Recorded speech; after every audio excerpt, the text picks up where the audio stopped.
Thank you.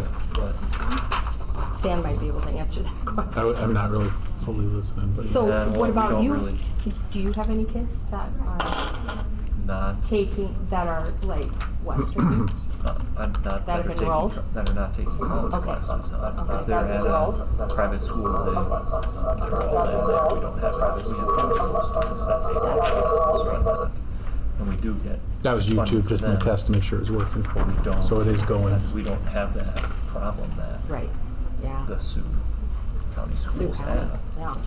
Yeah, That's well, just everybody. because I heard either your principal or your super, I can't remember, talking about it, and that was the concern is hey, we're funding not only our own kids, but a lot of non-kids that don't attend our school. We're paying for them to go, and we really don't break even with that cost. So I was like, yeah, I could see, and I think that's why Siouxland in general really clamping down, because those schools have a much bigger financial obligation that they're at risk for than maybe we do.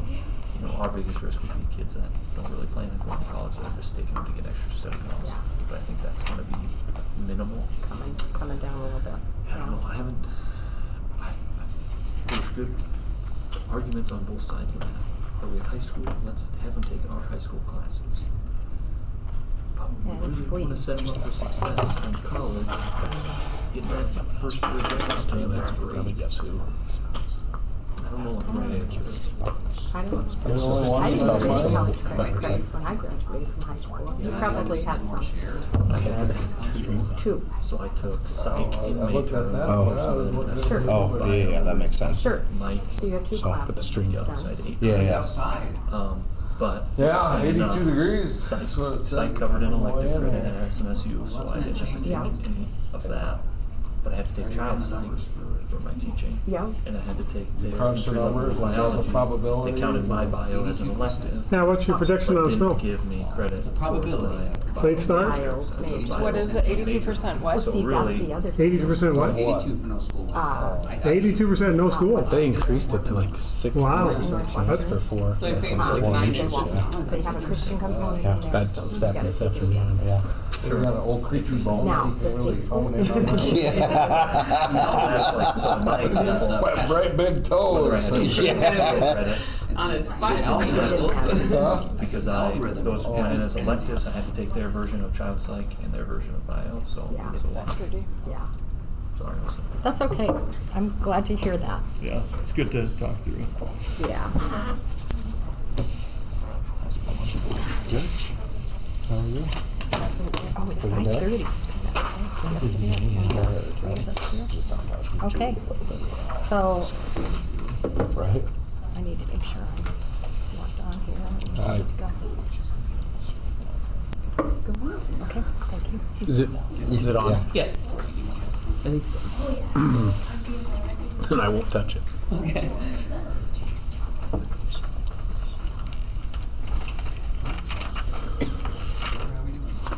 Okay. I'll go ahead and call the meeting to order. Do I have an approval of the agenda, first of all? So moved. Second. Okay, all in favor, say aye. Aye. It's passed. Next, we will go over the 5 school board basics. Put students first. Follow the law and your own policy. Respect the chain of command. Base decisions on shared objective information. Operate in the public eye. Okay. And I don't think we had any visitors fill out a form, did we? Nope. Okay. And we'll move on to the consent items. Kendra gave us some additional bills here. which I actually hadn't had a The chance main to one look at. is the parallel technologies. There's a couple bigger bills for that. That is the camera doors and swipes that we approved a couple months ago. This is they require 50% down to order things. Okay. The rest are all pretty normal. Okay. My eyes weren't lined up there. At first I thought that was Osceola County ambulance for that amount. No. I was like, holy cow. No. Okay.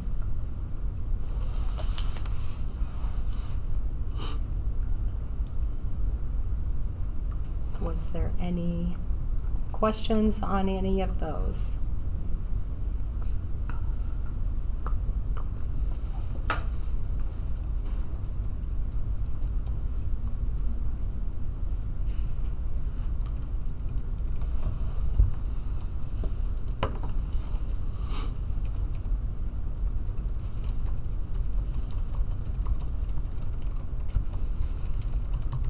Okay, if not, is there a motion to approve the consent items? I'll approve the consent items as presented. Second. Okay, all in favor say aye. Aye. Aye. Okay, and next we'll go to our principal reports. So, conferences went really well last week. Very pleased with the continued parental and familial involvement at the elementary school, and the collaboration that happens between staff and families. So I don't have a percentage, but I know that a few teachers again had 100%. I know that all of them had scheduled some and connected with the families. I know that some were planning to connect in. They were disappointed that they didn't make it for the scheduled time, but were planning to connect in a different manner, whether it be a phone call or an email with the family here this week. So I said that would count in terms of that connection. So that's a good thing. Staff continues to.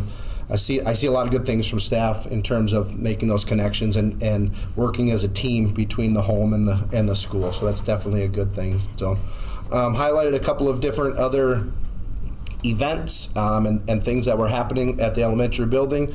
On March 3, we were very pleased to work with Catherine Nazars in the public library to welcome our community readers into our classrooms again. I know the staff and the students always really look forward to that event, so it's a fun time to kind of a break in the day, but also to continue to focus on our literacy goals and some of those kind of things.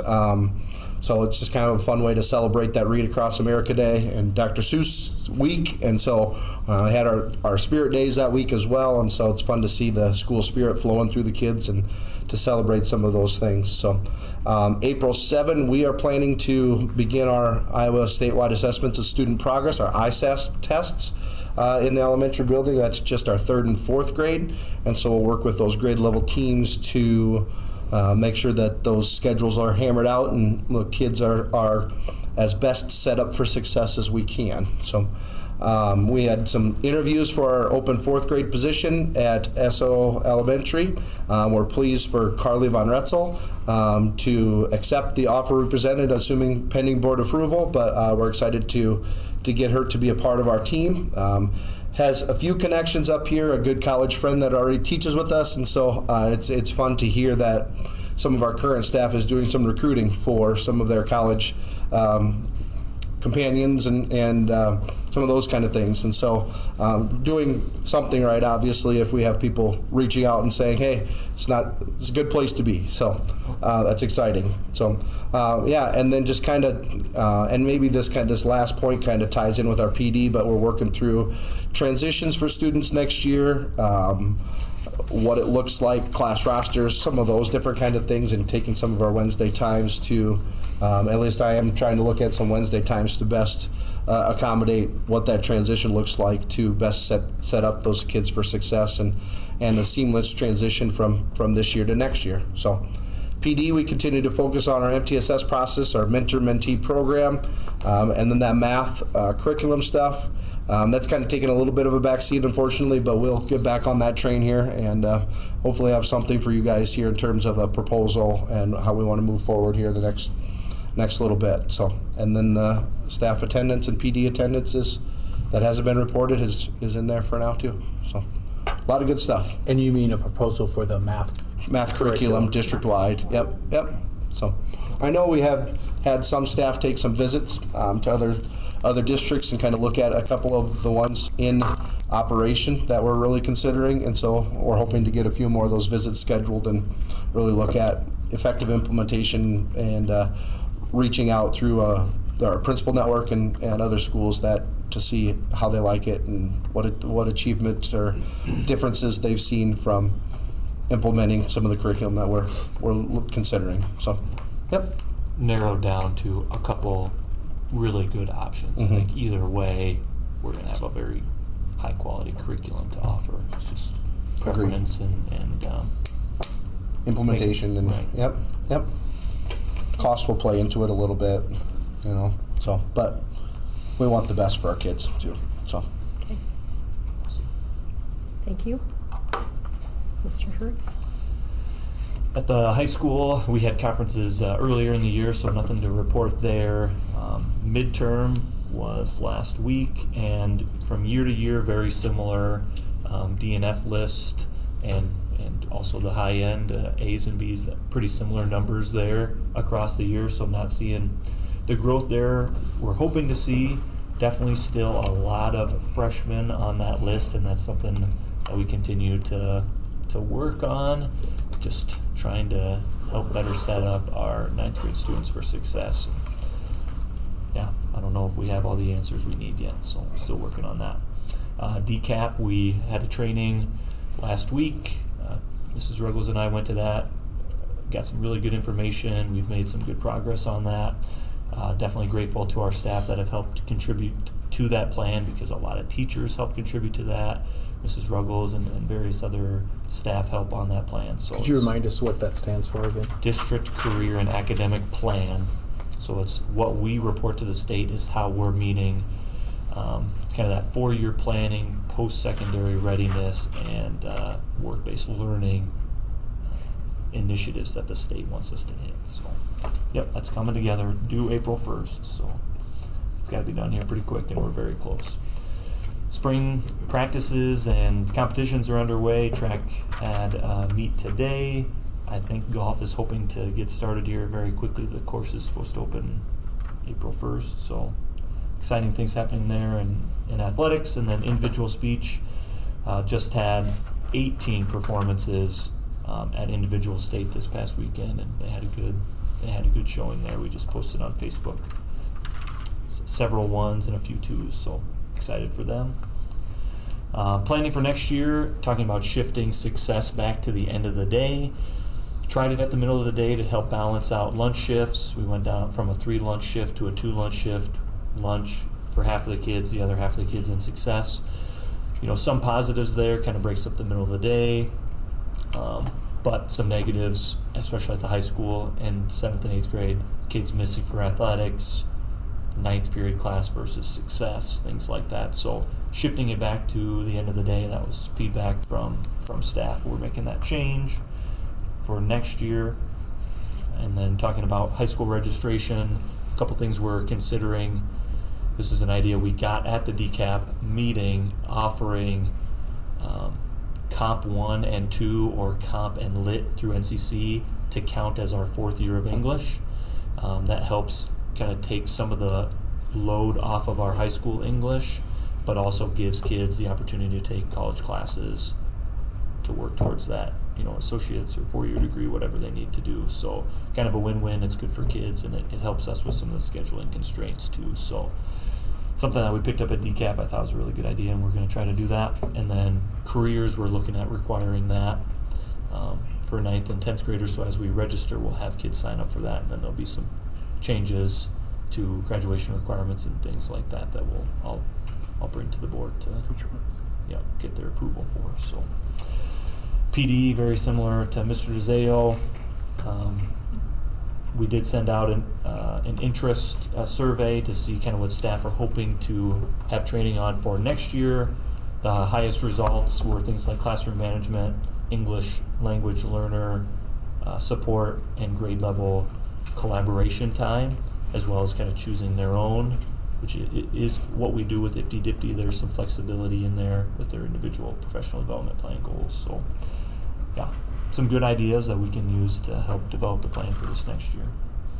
And then our ISASP testing, 5th through 8th will be April 8th they'll start, and then high school we're starting a little bit later to help stagger that because we have quite a bit of shared staff. So, but like our plan, and should easily be able to finish before the deadline.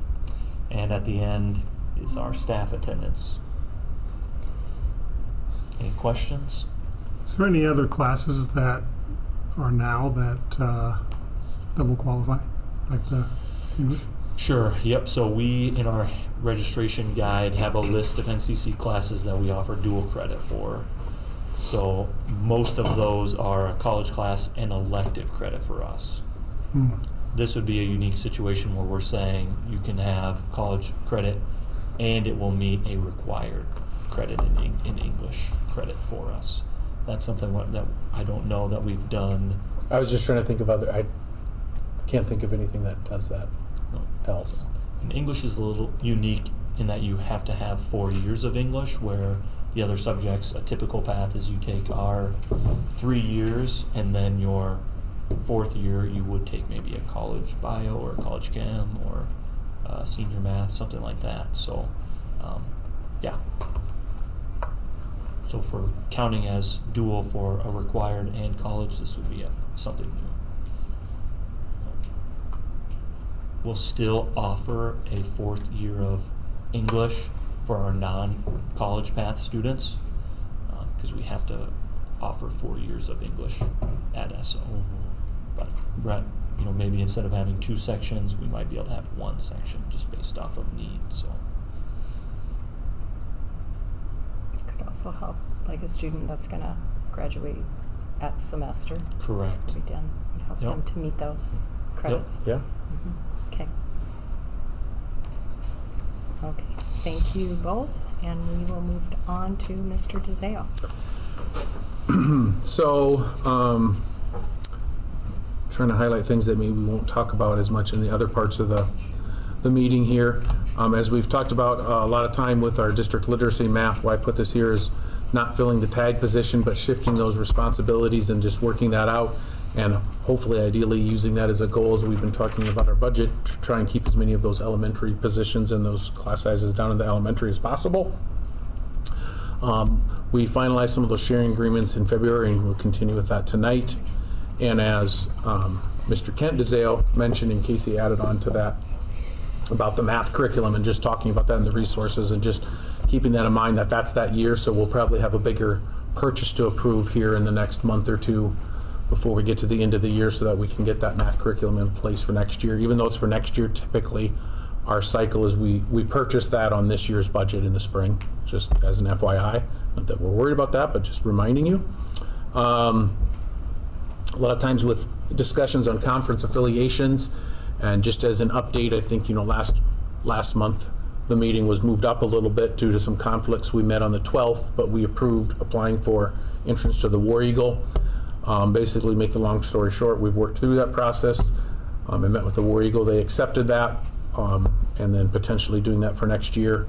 Also met with the Siouxland at the end of last week, and through some discussion approved lettucing out. Usually you have to do a year's notice, but not 100% there, but we're close. So as of right now, all plans and intents are for us to be in the War Eagle next fall.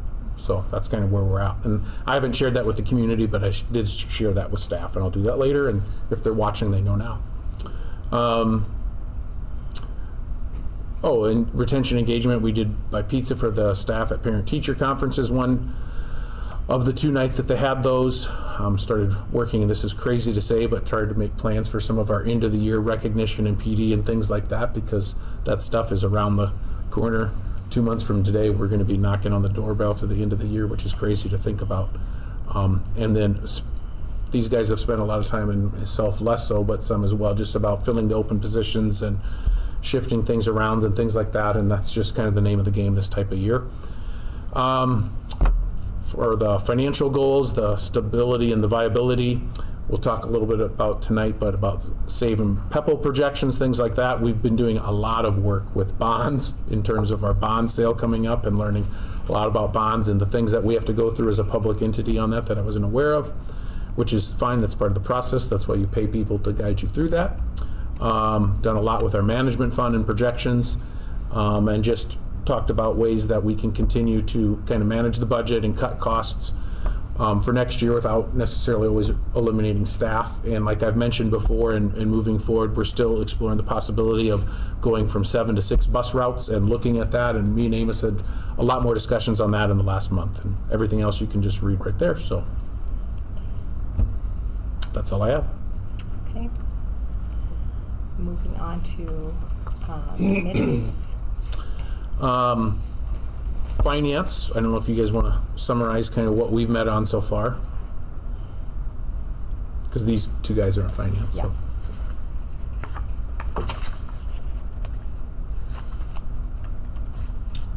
You're asking us? Yeah, Oh. sorry. Sorry. Oh, sorry. And say if, we've met, did you have anything to summarize or? No, just that the staff negotiations, it sounds like you guys have met and they've Yep. come back, and I got a little work maybe to do, but hopefully get that wrapped up here by end of the week maybe. Yeah, it was very promising, and I met and I appreciate their work on that, and so we've done our initial back and forth and have met, so I'm hoping by Thursday when we have our budget hearing, hopefully that if we can get everything done, that we'll have a special board meeting. So no promises, but that's our goal, that we'll have that done on Thursday.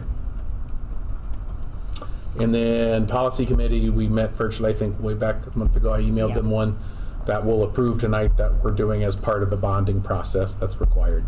But really there isn't any other updates. Okay. Then we will go on to recognition of excellence. So Student Council Representative Brianna Taylor's here to read that for us.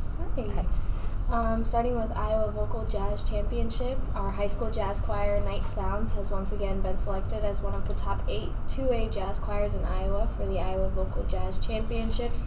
They will perform and compete on April 1st at Dallas Center Grimes High School in Des Moines. This is an incredible achievement for our students.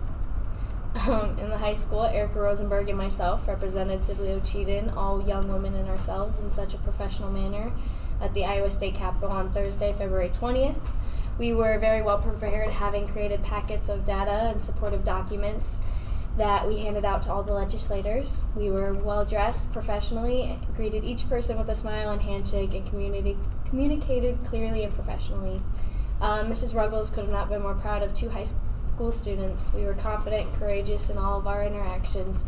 The bill we were supporting has now passed through the Education Committee of the White House and now a subcommittee and is on to appropriations. I am told, Mrs. Ruggles was told that this is a large part due to our efforts and our persuasive speeches. We are featured in the Northwest Iowa Review, the Gazette Tribune, and now Dakota News Now on KSFY, with wonderful pieces. We were shining examples of what students can be and do. And then in the middle school, 5th grade student Lincoln Crowett took first place at the Braille Excellence and Literacy Competition. As for wrestling, Matt Nag has been named the 2025 Northwest Iowa Wrestling Coach of the Year. These following wrestlers competed in the state wrestling tournament held February 19th through the 22nd at Des Moines. Jackson Vandersloot, Kane Julius, Eastonmeyer, and Dawson Byer with a 7th place finish. February Generals of the Week for the month of February 7th, we had for elementary school, Braylon Hurlbert, middle school, Matthew Clausen, high school, Lily Marco, and the staff, Janice Groen. For the week of the 14th, we had Aria Schneier, I believe I'm saying that right, for elementary school, middle school, Paisley Krakis and Lucy Heitrader, high school, Anna Cazares, and staff, Jana Marco. For the week of the 21st, we had elementary school, I think it's Stephanie. Stephanie Lopez Santis, middle school, Madeline Guillemar, and high school, Erica Rosenberg and myself, and staff, Amy Elser. The week of the 28th, we had elementary school, Joshua Lemon, middle school, Lincoln Crowett, high school, Ben Poppin, and staff, Jody Roseberry. Thank you very much, and thank you for your hard work. It was fun reading about that in the paper. Of course. Very good. Yeah. Yeah, thanks, It's awesome. you guys. Really appreciate it. All right. And that was all a part of CAPS. Yes, so Yeah. I'm part of CAPS, yeah. Correct. Yep. Through our internship, so yeah. Awesome. Great. Yeah, of course. Thank you very much. Representatives of us. Yeah, of course. Thank you guys so much. I'll take it back. Okay. Thank you. Next, we'll go on to our discussion items with our literacy presentation, science.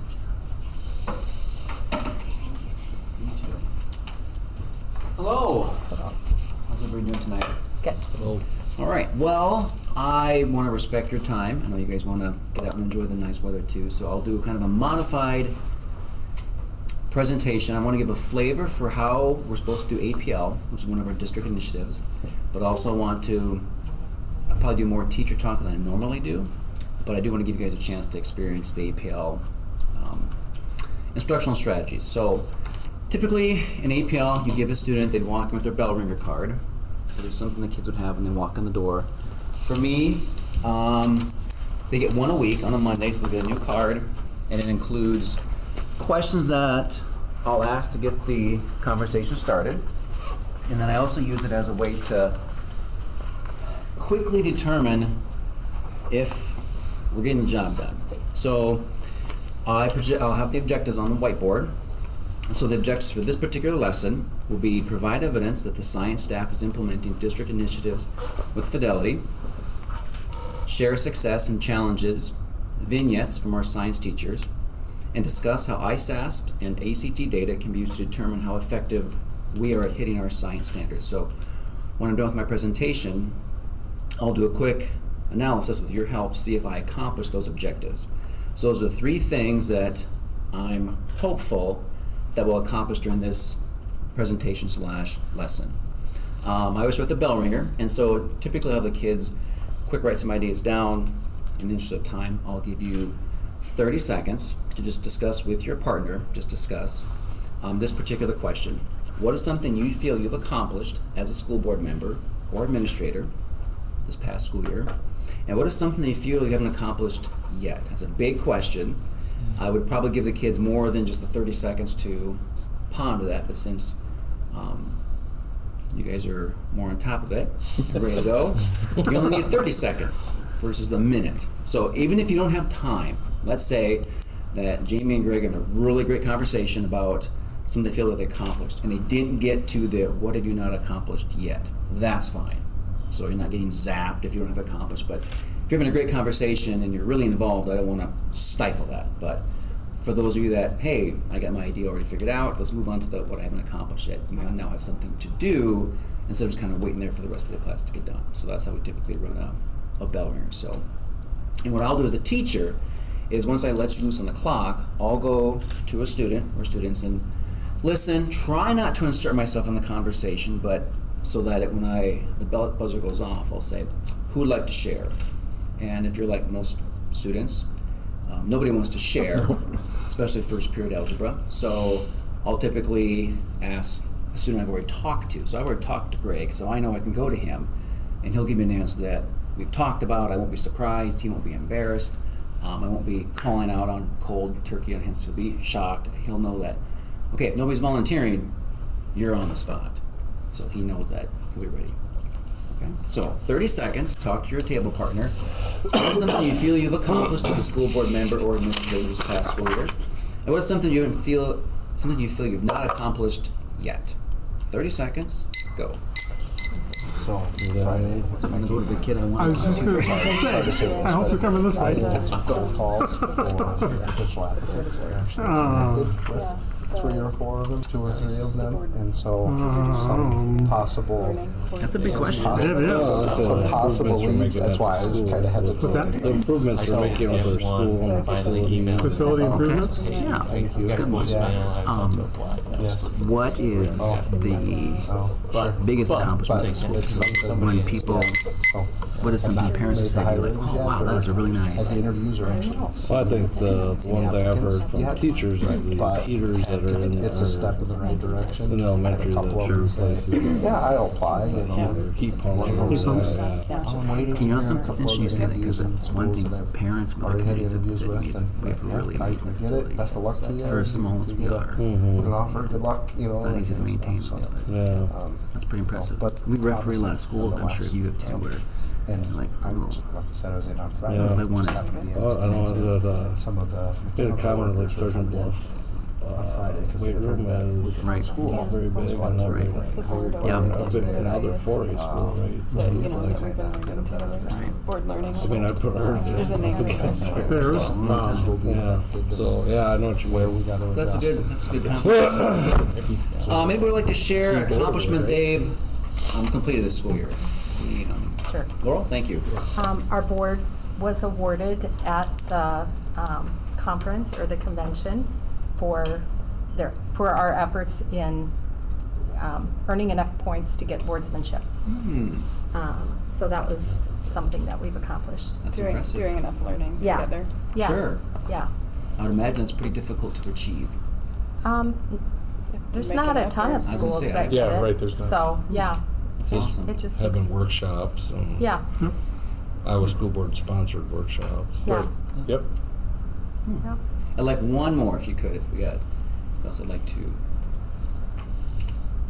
Mr. Zale? Sure. Thank you. Yeah, came in on Friday to get a little bit of extra work done, and you know, one of the district goals is recruitment and retention of staff, and so we have a few openings in elementary school, and so wanted to take some initiative and reach out to some possible applicants, whether or not they knew of our openings, and we were fortunate that we had a couple local colleges send us graduates coming up this spring, this May.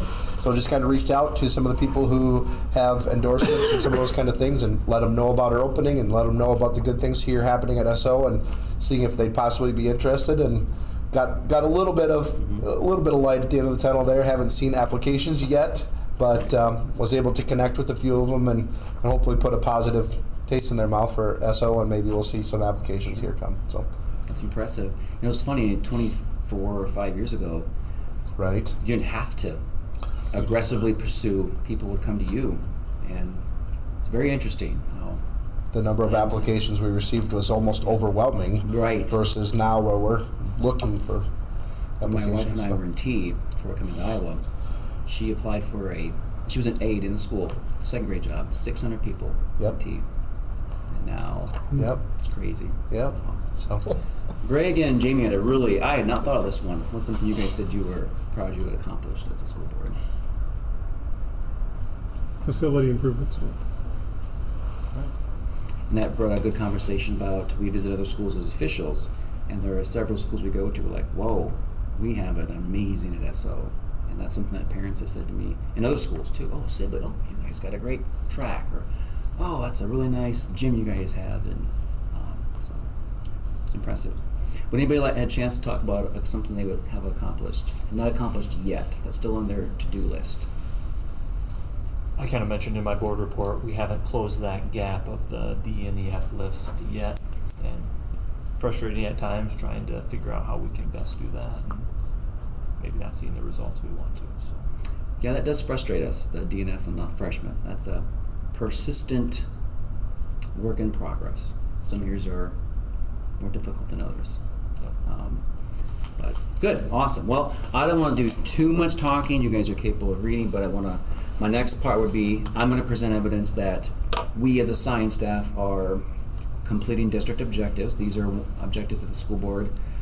Boy, how long has it been, Mr. Zale? These literacy goals, it's been years. Oh yeah, because when I Years. came, they weren't new. They Yeah. were in place 10 years, Laurel? Yeah. for sure. Yeah, that'd be Kendra? my It was guess. probably, Probably. I was probably on the board. Not on the board. I was here Yeah. a few years before. Yeah, it's been. So probably 9 I was years. going to say somewhere in Yeah. that. I was thinking about 10. Yeah. Yeah, it's got to be 10 because it was long before we were. So, okay, so in 2023, I'll talk a little quicker than I probably normally do in class. 2023, the science department underwent our curriculum review. District teachers concluded that new textbooks were not necessary at that point because our previous curriculum review we had still had really good literacy resources. So instead we went with more of the STEM resources, activities, to try and get more towards differentiation, hands-on approaches. We're still working hard to cover our literacy goals. And that's definitely we have amazing science teachers in our district and pride ourselves on complying with district initiatives. And not so much compliance as, it's not something we gotta do. It's not a box checking exercise, something that we do because we like it, the kids like it. We provide the resources, we provide the support from admin. That's a huge component of implementing district initiatives. One of our district initiatives is to continue to incorporate close reading strategies at all levels. This takes the form of small group reading using text trade books, they're called in elementary, to critical reading passages in the high school. This past year, my sophomores struggled mightily to clear their mobs. Had some really good conversation with parents at conferences. I have a daughter in sophomore, so first-hand experience of I didn't clear this mob, and it's the third time. I'm really frustrated. Talking with parents and kids, you got to read that passage, which may seem long, but in reality isn't that long. But when you're used to consuming these bits of information, TikTok, Facebook type blips, and you go to see a paragraph that's this long, the brain does kind of go in overload mode. And like, I can't. I start reading, and I'm just bored immediately. So trying to shift the brain to consuming bigger pieces of information when you're used to small, or like video clips that on TikTok is 4 seconds. You go to click on a mob, and it's a 4-minute video on cell respiration. The brain's like, who's supposed to be doing this? So having those conversations is very important, and I'm pleased to report the sophomores, as expected, have been making the transition. So now test scores are up, and the confidence level is higher. The frustration level, of course, still, if you ask my daughter, still too high, but manageable levels. So that's an example of if you stay with it, you can achieve this critical reading skill. Number 2, continue to provide students opportunities to productively struggle. I want to thank Mr. DeZale for inspiring that component. We do refer to the productive struggle pyramid right outside the high school office often, remind the kids that, okay, this component's called grind is something you have to keep doing, not just once a month. Working on mindsets. I don't think we do as good a job in the district as we probably used to. Working on mindsets. That was a big push 6-7 years ago. I think we kind of let that slip a bit, but a lot of stuff on our plates. Continuing to emphasize formative assessment using bell ringers, objective checks, and exit tickets, which I'll use exit ticket here shortly.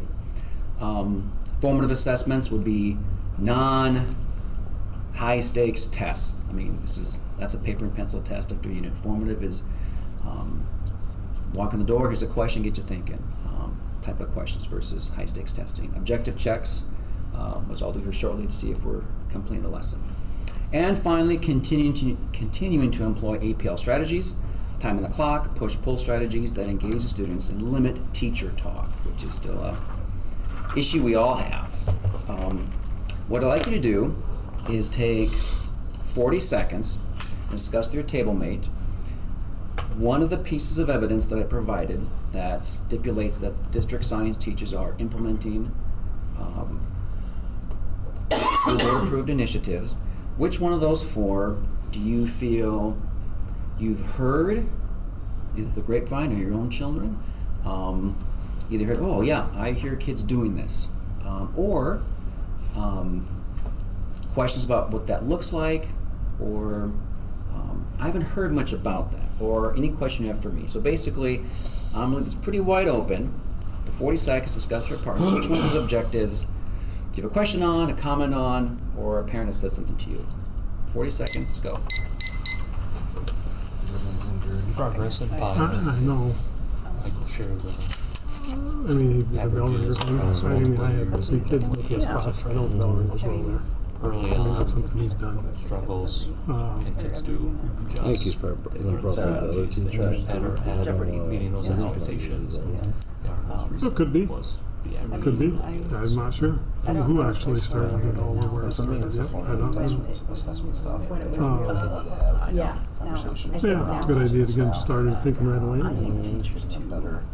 A better understanding of what formative assessments Right. Yeah, and see how affect instruction or should affect instruction. And I know the first one too, where they do the close reading thing. I know that's part of this. Then Instruction between lines. I've heard assessment. other teachers I know talk that about it he's too.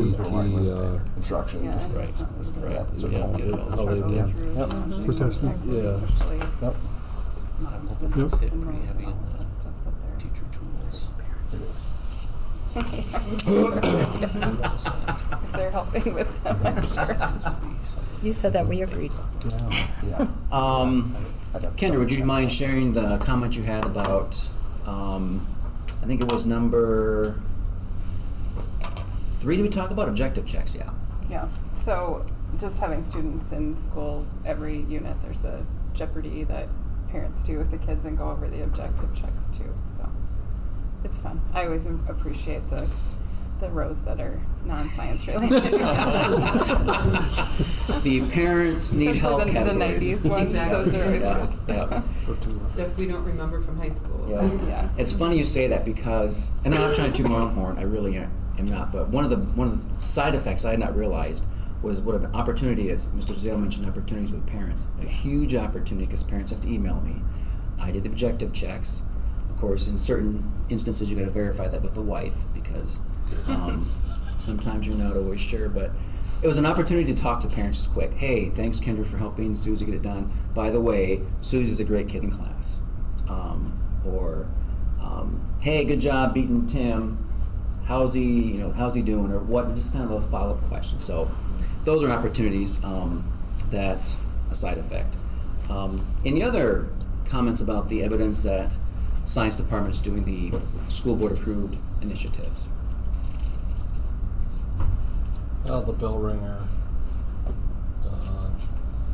cards and Mhm. one thing as we listen to these presentations from other teachers, they bring that up, bell ringers. I don't know if that was started by the science department or I like to take credit for a lot of things, but that is not just science. Okay. That was APL. Boy, Lord, Years when was ago. that? Years ago. That was probably one of the best PDs, and we stayed with it for several years. Yeah. Consistency is huge, but that was something that was the Bill Bohr era, I think, that all of us were supposed to be doing. And teacher ed 25 years ago, that was, if we didn't call it bell ringers, I don't know what we called it, but you're supposed to do something where you get the kids thinking. Anticipatory set? Yep. Yeah. I mean, whatever Yep. the old Yep, term there you was. go. Yeah, it was the term. There You're you supposed go. to walk in and boom, kids are engaged. I didn't really do that until here. 8 years into my career, when it was one of those things that was expected of you. That's such a great opportunity to get the kids to think, but also, okay, I had no idea I had done that terrible of a job teaching yesterday because you guys don't see what we need. Okay, I need to back up, investigate what happened. So yeah, that's huge, huge. Another thing I thought of was the ACT. I think that I always found that a good measuring tool or bar to continue to watch and how that what they do in the classroom transpires to the scores on ACT. Absolutely, and I have some evidence that proves that science is doing an amazing job with that. We will take credit for that. I have some I think evidence I've heard to- you say that before. I will take we'll take the credit for that one. The next page, I don't want to go through all of these. The next 2 pages. So one of the objectives, so I just completed the first objective, which was to provide evidence that science staff is implementing district initiatives. The second objective was to share success and challenge vignettes with our science teachers. So, these science teachers do an amazing job. This is some reflective pieces that I think it's important for us to do as educators. Something I do in my classroom to help students succeed was the first question. What is something you feel you have successfully accomplished? Which is something I asked you guys when this lesson started. And then a challenge you've yet to overcome. So, just in the interest of time, I think what we'll do, and I'll do this in my classroom on the spot, looking at the clock, okay, early out today, I gotta get going here with this lesson. So what I'm gonna do is I'm gonna give Jamie and Greg, kindergarten, first and second grade, pick one that you wanna read about just to share, just something that popped out. It can be the success, it can be the challenge, or whatever caught your attention. I'll have Mr. DeZale and Mr. Hertz do 3rd, 4th, and 5th, 6th grade. And then I'll have Mr. DeZale, Laurel, and Kendra do Mr. Tucci and the high school teachers. So if you just want to take, I'm going to give you a quick minute, 20 seconds to find something that stuck out, talk to your partner. Again, in a class, I would spend more time breaking it down to smaller pieces. This is a lot to have kids do at one point, or people. So understand that we would take a little more time because there's a lot of information. But in the interest of time, I'm going to give you a minute 20. Pick out something that stood out to you that you'd want to discuss or just have a conversation about. So 1 minute, 20 seconds. Go. Good to see I would say right third, there, I fourth, think because I like don't interact kindergarten with and that much. at least one So STEM both activity for your 3 and free 4 rotation. wanting to maybe So do get more something hands-on out there. things, but seeing Each lesson we learn, and then we some follow hurdles with and Yeah, following in terms of the class hands sizes on Time and activity, time yep. and Nope, space show and the really availability. how it works. Mhm. Yep, Yep. no, that's a good idea. You know, I think I the agree. cool thing is we talked how important the formative assessments of Bellringers at APL is, and almost, I mean, I just kind of scanned through it, but especially in these three that we're kind of talking about, but All of them you mentioned. talking about the Bellringers and the APL and some of those kind of things, so Yep. that's really neat, and yeah, it's not as much as we'd like, but Okay. I think due Mr. to some Tucci, of the those middle one, strategies, it's I like as that effective Are doing the sometimes. claim, you know what I you know, mean? able to So- write claims. So without, That's a huge you made me think when you were part of saying that. So as an administrator, you have a high school unique that perspective of they going to usually different hadn't done, but like my classrooms. kids hadn't done that. Can you since tell the high difference school. Or didn't know between Yeah. structure in place Yeah. versus not? That stood out to me. Yes, But that was absolutely. How do you jumped out to me too. communicate that to other teachers that this might be a solution Yeah. to some of the issues you're having? Do you find that to be, how much of a challenge is that? Probably depends on willingness to Yep. learn, grow, make changes. It's the crucial conversation. It's the piece to, yeah, it's the asking questions, the inquisitive and reflective Both Mrs. Hinch pieces and trying to Mr. get. Rich both noticed Because if about I the mandate it, it's one loss thing, of and I might see time it, but it may not be due as to the new effective as if schedule. we can get the Their staff, idea yeah, was the that staff they to were kind on board with of, the right, idea. exactly. Maybe moving that So, success Matt Lowell to made a the end comment of the just day. about close reading With cadence. that, You're expecting me to do this and Have they X, lost Y, Z. mm-hmm, When in reality, it's like this would actually make the job easier. mm-hmm, mm-hmm. And that's where I would assume think we depends try on to their start the during conversation. success. Yeah, Oh, correct. during success Yes. that, okay. The I think that's behaviors, some of the it. disruptions you're seeing, Okay. that's gonna. But go it when doesn't these kids affect their aren't actual working science something class times. Versus we No. start Other than pretty if we would loose, have a things can unravel quickly. additional early Sure, afternoon, because we sure. have 2:30 Oh, yeah. The APL So moving that to is the end of the living day on will through keep that from Right. happening. the AEA's Yeah, teacher Teacher tools for student engagement. So we'll have some, Hmm. hopefully being able to. some I do freshmen into that. Called I think APL, what but Mr. Tucci it will wrote be, there, though, too, is rebranding. for the it is, first and struggle. it's they're is incorporating more best the gap between practices students stuff who in, are in addition to the motivated and APL those who stuff, are not. so, Excited Best about practice, that. that's what usually it's Is called, for, is best ongoing. practices. yeah, yep. Just in the quick interest of time, I did not get a chance to go talk to this table over here, so I'm curious if you guys had something that stood out. We thought it was interesting, Mr. Tucci saying that his students have improved on writing claims, Yeah. since that's a big part of Yeah. high school. He made comment, he goes, you can always tell a kid from a different school when they come in, because they struggle Huh. with claim writing, struggle, as we all do, but Yep. particularly. So all it's the good shit. to start it early. Start it early. Yeah. Yeah. You know, a big reason of our success for science has been consistency. Yeah. We've had the same science teachers for years and years and years, and that makes a massive difference. Yeah. Team Greg, anything that stood out for you from the lower elementary? I just put the lesson learned during the week and the follow up the following week with hands on. I thought that was. I noticed that too. Actually see how something works as instead of just seeing it on paper. Right, right. Mr. Hertz or Mr. DeZeo, anything from the middle school that stood out? The upper grades in the middle school. Consistency with the bell ringers and APL strategies, they all mention that in some way, shape, or form. Proud of our science teachers. A lot of good work. The next part is, again, it's perfect for a science class because we would spend time critically reading a graph, a chart, interest of time. The talking point 3 is our ISAS scores. As you can see, our middle school and 10th grade take the 5th and 8th take science, Yep. although 5th grade is considered elementary for Iowa. Technically. Okay. I think So, technically, and so yes. is sixth grade. So 6th grade. Yeah, I no, did no, not know that does not affect science, but, Okay. yep. So the middle school is from 8th grade. Those are it. The current 9th grade, last year 8th grade. And then the high school is the current juniors, last year sophomores. So those are our scores. Compared to other schools, I joked with one of the Sheldon science teachers that they Notice. seem to have kicked it up a notch. So competition is healthy. I talked to the HLP science teacher, amazing guy. Said, "Did you know your scores are like off the charts for science?" No. Yeah. Huh? How about that? Just what's your secret? Didn't know he had one. So I don't know. Jamie mentioned ACT scores, so I have 30 students. This is just the current group of kids. 30 kids, SO students have taken the ACT over the past year. I just quickly did some averaging because the current years have not been released yet.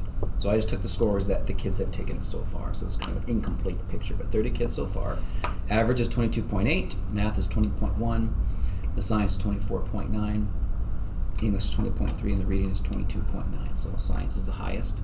It's no secret we practice that all the time. It's part of the kids' bell ringers, it's part of their mobs, it's part of the in-class work, it's part of their assessments. We do a lot of critical reading on ACT type passages.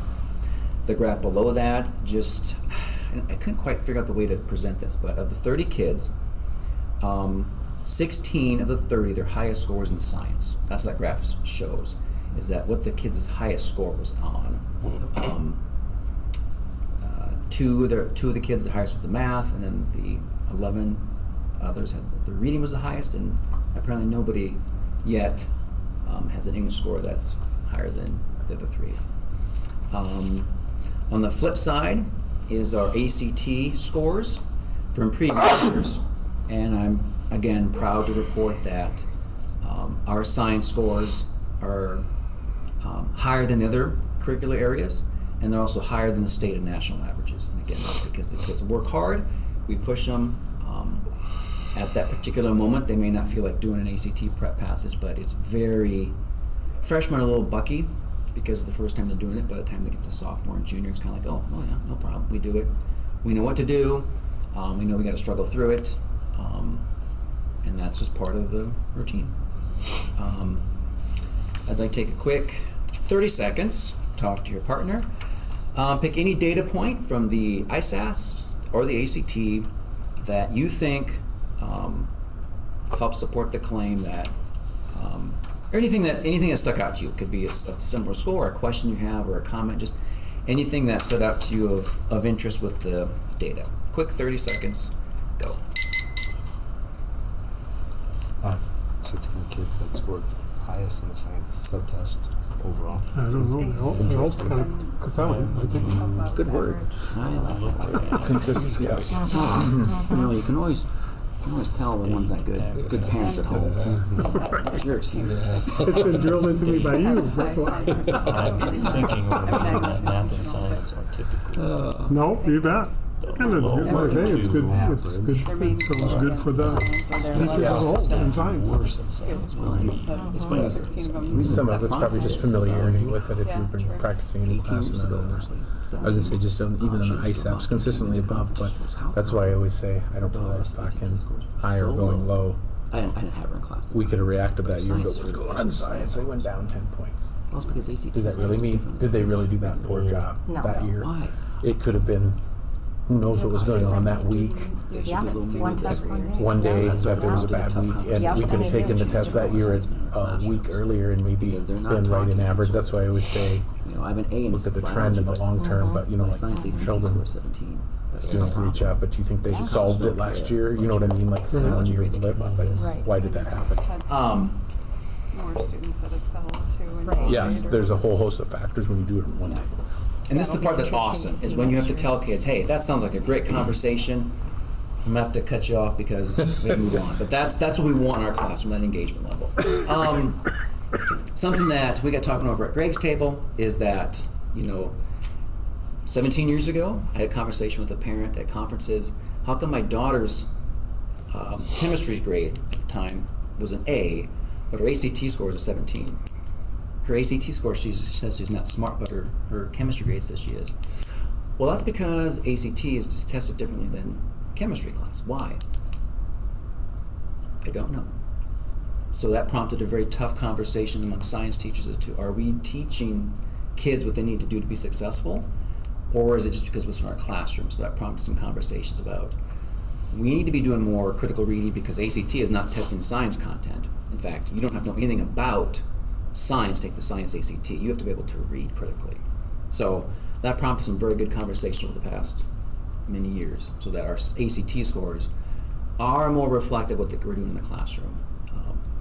How about Team Laurel? Any comments you guys had? Stan. No, I haven't, Yeah. yeah, just the overall consistency of the scores. We kind of talked about just the ACT, been pretty consistent in what it is in relation to the national average or the Iowa average, and then the same thing on the ISAFs, specifically at the high school. And I said, that's also why sometimes, remember, it's one test and one day in time.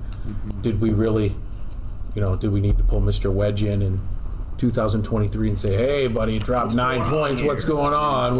And that could, who knows what was going on that week. That's why sometimes you have to take those tests with a grain of salt, because look at next year is pretty much consistent again. So that's why you factor a lot of things, look at it longitudinally and compare yourselves, because you got to remember it's an important data point, but it's one data point. The last talking point, I have a couple more. One is the STEM Expo's coming up April 15th. We're good to go there. It's been kind of a... This is April 12th. Oh, yes, it's been changed. 15th, what is that? That's a Tuesday, isn't it? Yeah. It's the 15th. 15th, yep. 15th. Yep. Already elementary teachers are doing some of the projects.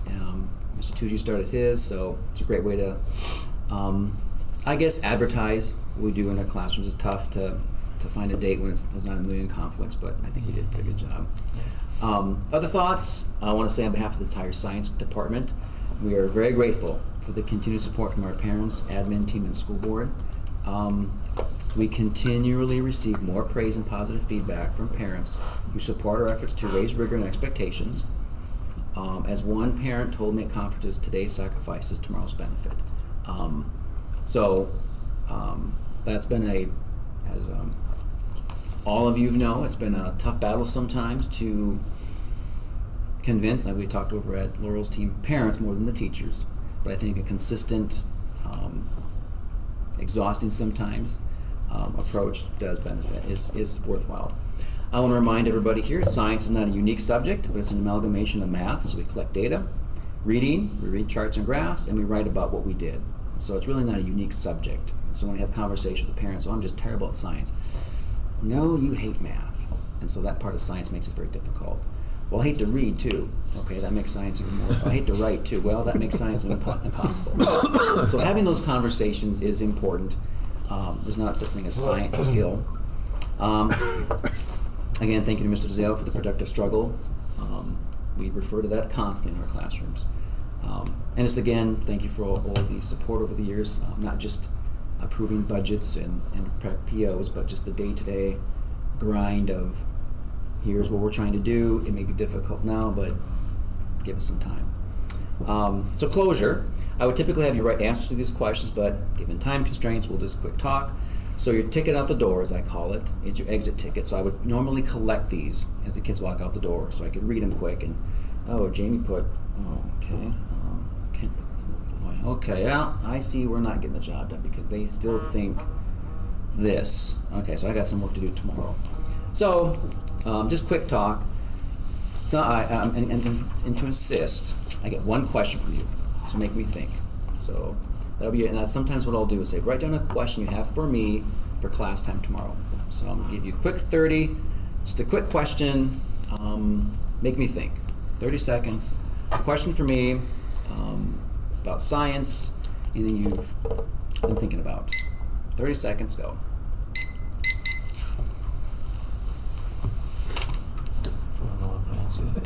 That was the right one.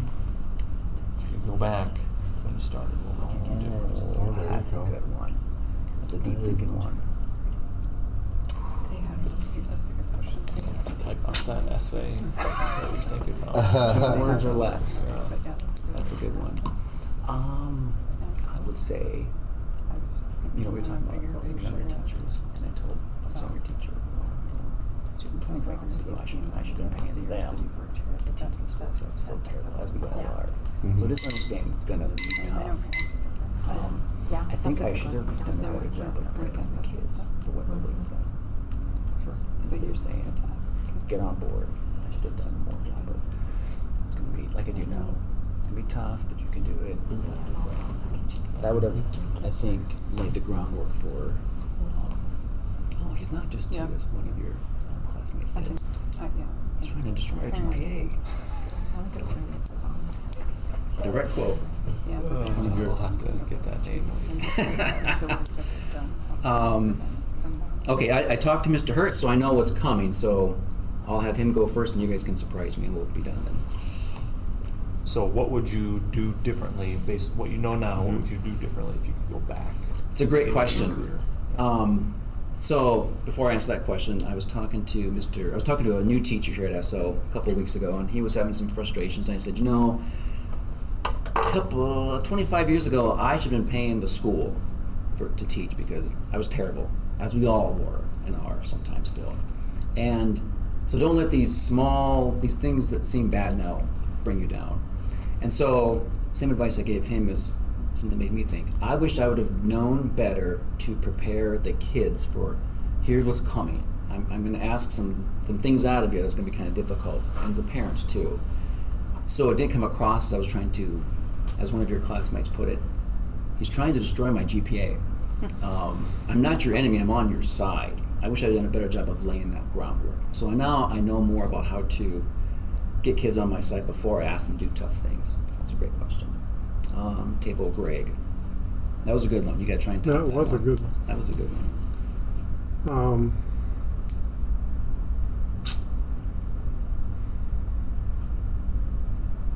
Go to them first. And Awesome. maybe have them back. And I would typically, at just about before he said go, I would say, hey, can I come back to you? So you read my mind.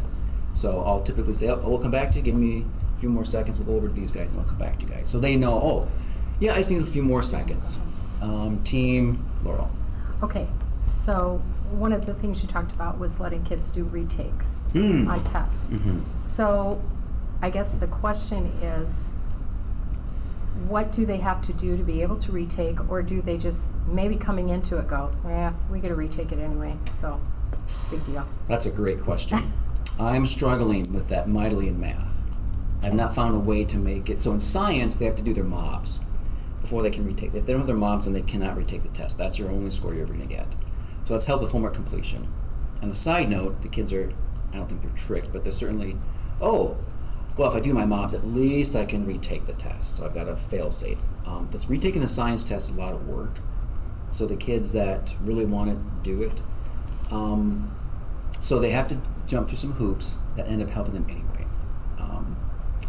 Math is a little trickier, trying to find a way for the kids to retake, because there's a lot of kids, I have a certain daughter who does that, oh, I can always retake it. Yeah. So I've yet to find a solution to math. I think the science works pretty well because they have to do their mobs. That's a kind of built-in system. So I'm still working on the math, because I think it is important. Best practices research show that kids do deserve a chance to improve. If that's what the goal is, I should have another opportunity if it was a bad test day. It was one test we took. What if you had another shot at it?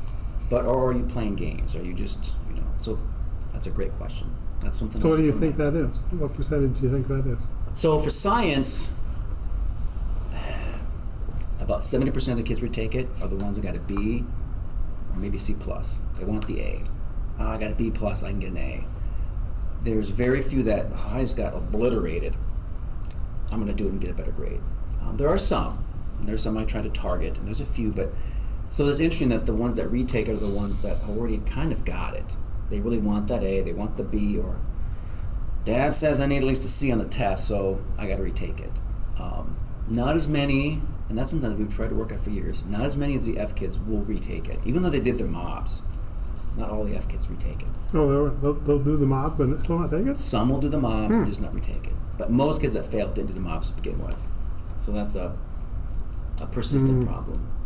However, homework completion is really high this year in our bio and science, biochemistry, like 97.8% completion rate for homework, which explains why there's so few D and F kids in chemistry and biology.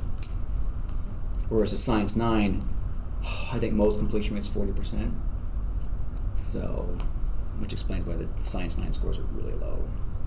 And it's prompted some tough conversations. That's Are a those great getting question. better through the second semester or not? Not really. So, but, if you look at previous years, freshman scores are lower, and mob completion rates typically do increase. Generally, that's a great question. Great question. If you have the answer to Yeah. late freshmen to do that, Yeah. let us know. That's a constant challenge. Yep. So it's more of a freshman thing than, It is. Yep. And it takes time for them to realize the system, kind of, oh, I gotta do my Mo's, so. But we have noticed that the sophomores are way better at their Mo's completion than the freshmen. The reading scores are better. So by the time they get the juniors, I told the juniors this the other day, I said, you guys are taking Unit 6 test, this is your 23rd science test. So you know what you need to do. And they do, for the most part. So there is that. I guess it takes a little longer for it to sink in sometimes. Yeah. Other than that, thanks for being great students. I'll write down. I would collect your exit slips and then read them later. But since you all did a great job, everybody gets an A, except I can't have all A's. So we'll randomly give Jamie a B minus. So I'm all right with that. you're not gonna retake it? No. he didn't do his mom, so he's stuck with that. Once again, thanks for all your support over the years, and keep pushing. Okay. Thank you. Thank you. That's fine. Thanks, Mike. Okay, so we're here. 2-minute board policy and finance moment. So I knew we had enough other things, so I just kept it here just to the discussion on our voted PEPAL. So as we've talked about, next fiscal year, FY26 this coming year, it is up for renewal, and that's the portion. There's two parts. There's the board approved, which is 33 cents that the board annually approves, and then there's the voted part, which can be up to $1.67. That has to go in front of the voters, and then that can be for up to 10 years. And so we'll be doing some literature and education, and we do that and looking at doing that. We'll have some discussions before we get there this summer. And you guys as a board will kind of decide how we're going to do. We can have some options on when we're going to do that, and that'll be talked about later. But I just wanted to present some data as we look at this. So our voted approved PEPAL, I kind of highlighted us, and then what I did is I chose area schools. I kind of went straight across the top, straight over to Okoboji, and then I just kind of went straight down and did all the schools that fit within that quadrant. ELC was kind of close right in there, and then Akron is right next to one that we did, and they're roughly our size. So that's maybe two that don't quite fit in there, but ELC was kind of close to the line of. But I did basically every school within that quadrant. So that's where they're coming from here.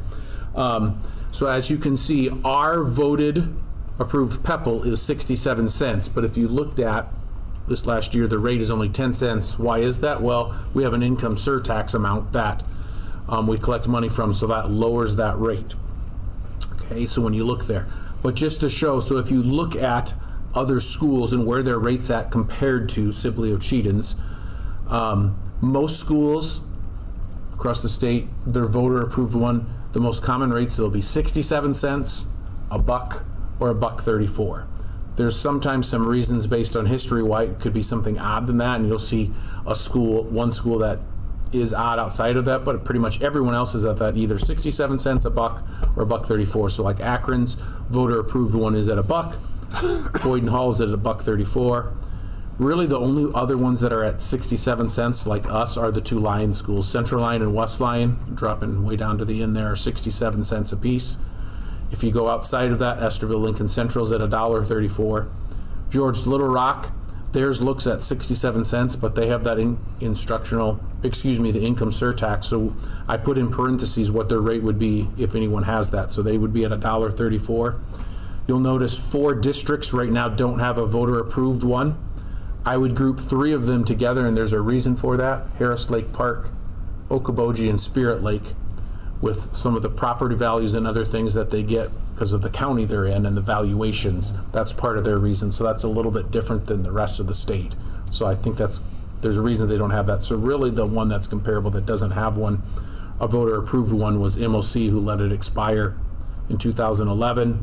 Spirit Lakes in 2013, but like HLP and Okoboji have never had a voter approved portion because they haven't needed that. Valuations are a little different in that area, we'll say, right? So George Little Rock's really $1.34. HMS, they have a income surtax, but a little smaller amount percentage-wise, so that's why their rate's at $1.25. Rock Valley's at $1. Sheldon's at $1.34. Sioux Center, that's the odd one. They're at $1.03, and I looked at that several ways. That is what they're at. I'm sure there's a reason. I don't know that. Sioux Central's at $1.34. That one's in there by accident. I didn't realize after I did this. I was meant to look up Sioux Center, and I had copied Sioux Central's in there as well. So that was just by mistake.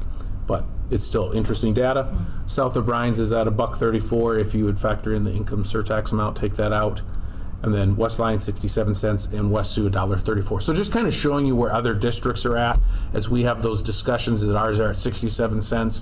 When we renew that, are we going with that? Are we changing that? What time of year are we going to do that? But kind of front loading that as we have those discussions probably in April or May and leading to doing that renewal and setting that process up starting in June. So questions on anything with that? The property tax amount, we definitely seem like an outlier there. That's because our property tax rate is only at 10 cents. So that's why ours is so much lower, because the rest of it is coming through the income surtax for that portion of the PEPL. So yes, that is exactly why, and that's one of the tools we're using to control our rates. Other schools might have different tools. I mean, everyone usually does something with their rate. One of the tools we've used is the income surtax amount. And it saves roughly 56, 57 cents on rate, property tax rate. When I was looking at this, ISFIS said, generally speaking, if they had to, throughout the state and made a map, they said the areas that use the income surtax are generally more of your rural, agricultural based ones, because with your farming community kind of spreading out who's paying for that because of property tax, versus your urban areas like a Des Moines, they'll leave that as property tax. They don't want to, because they have less people that are dependent on that, and it's more about getting the income and distributing that out. So they said, generally speaking, your urban areas don't have an income surtax, and your rural areas are more than likely to. That doesn't mean that's a rule or anything, but that's just kind of what they've noticed. Excuse me.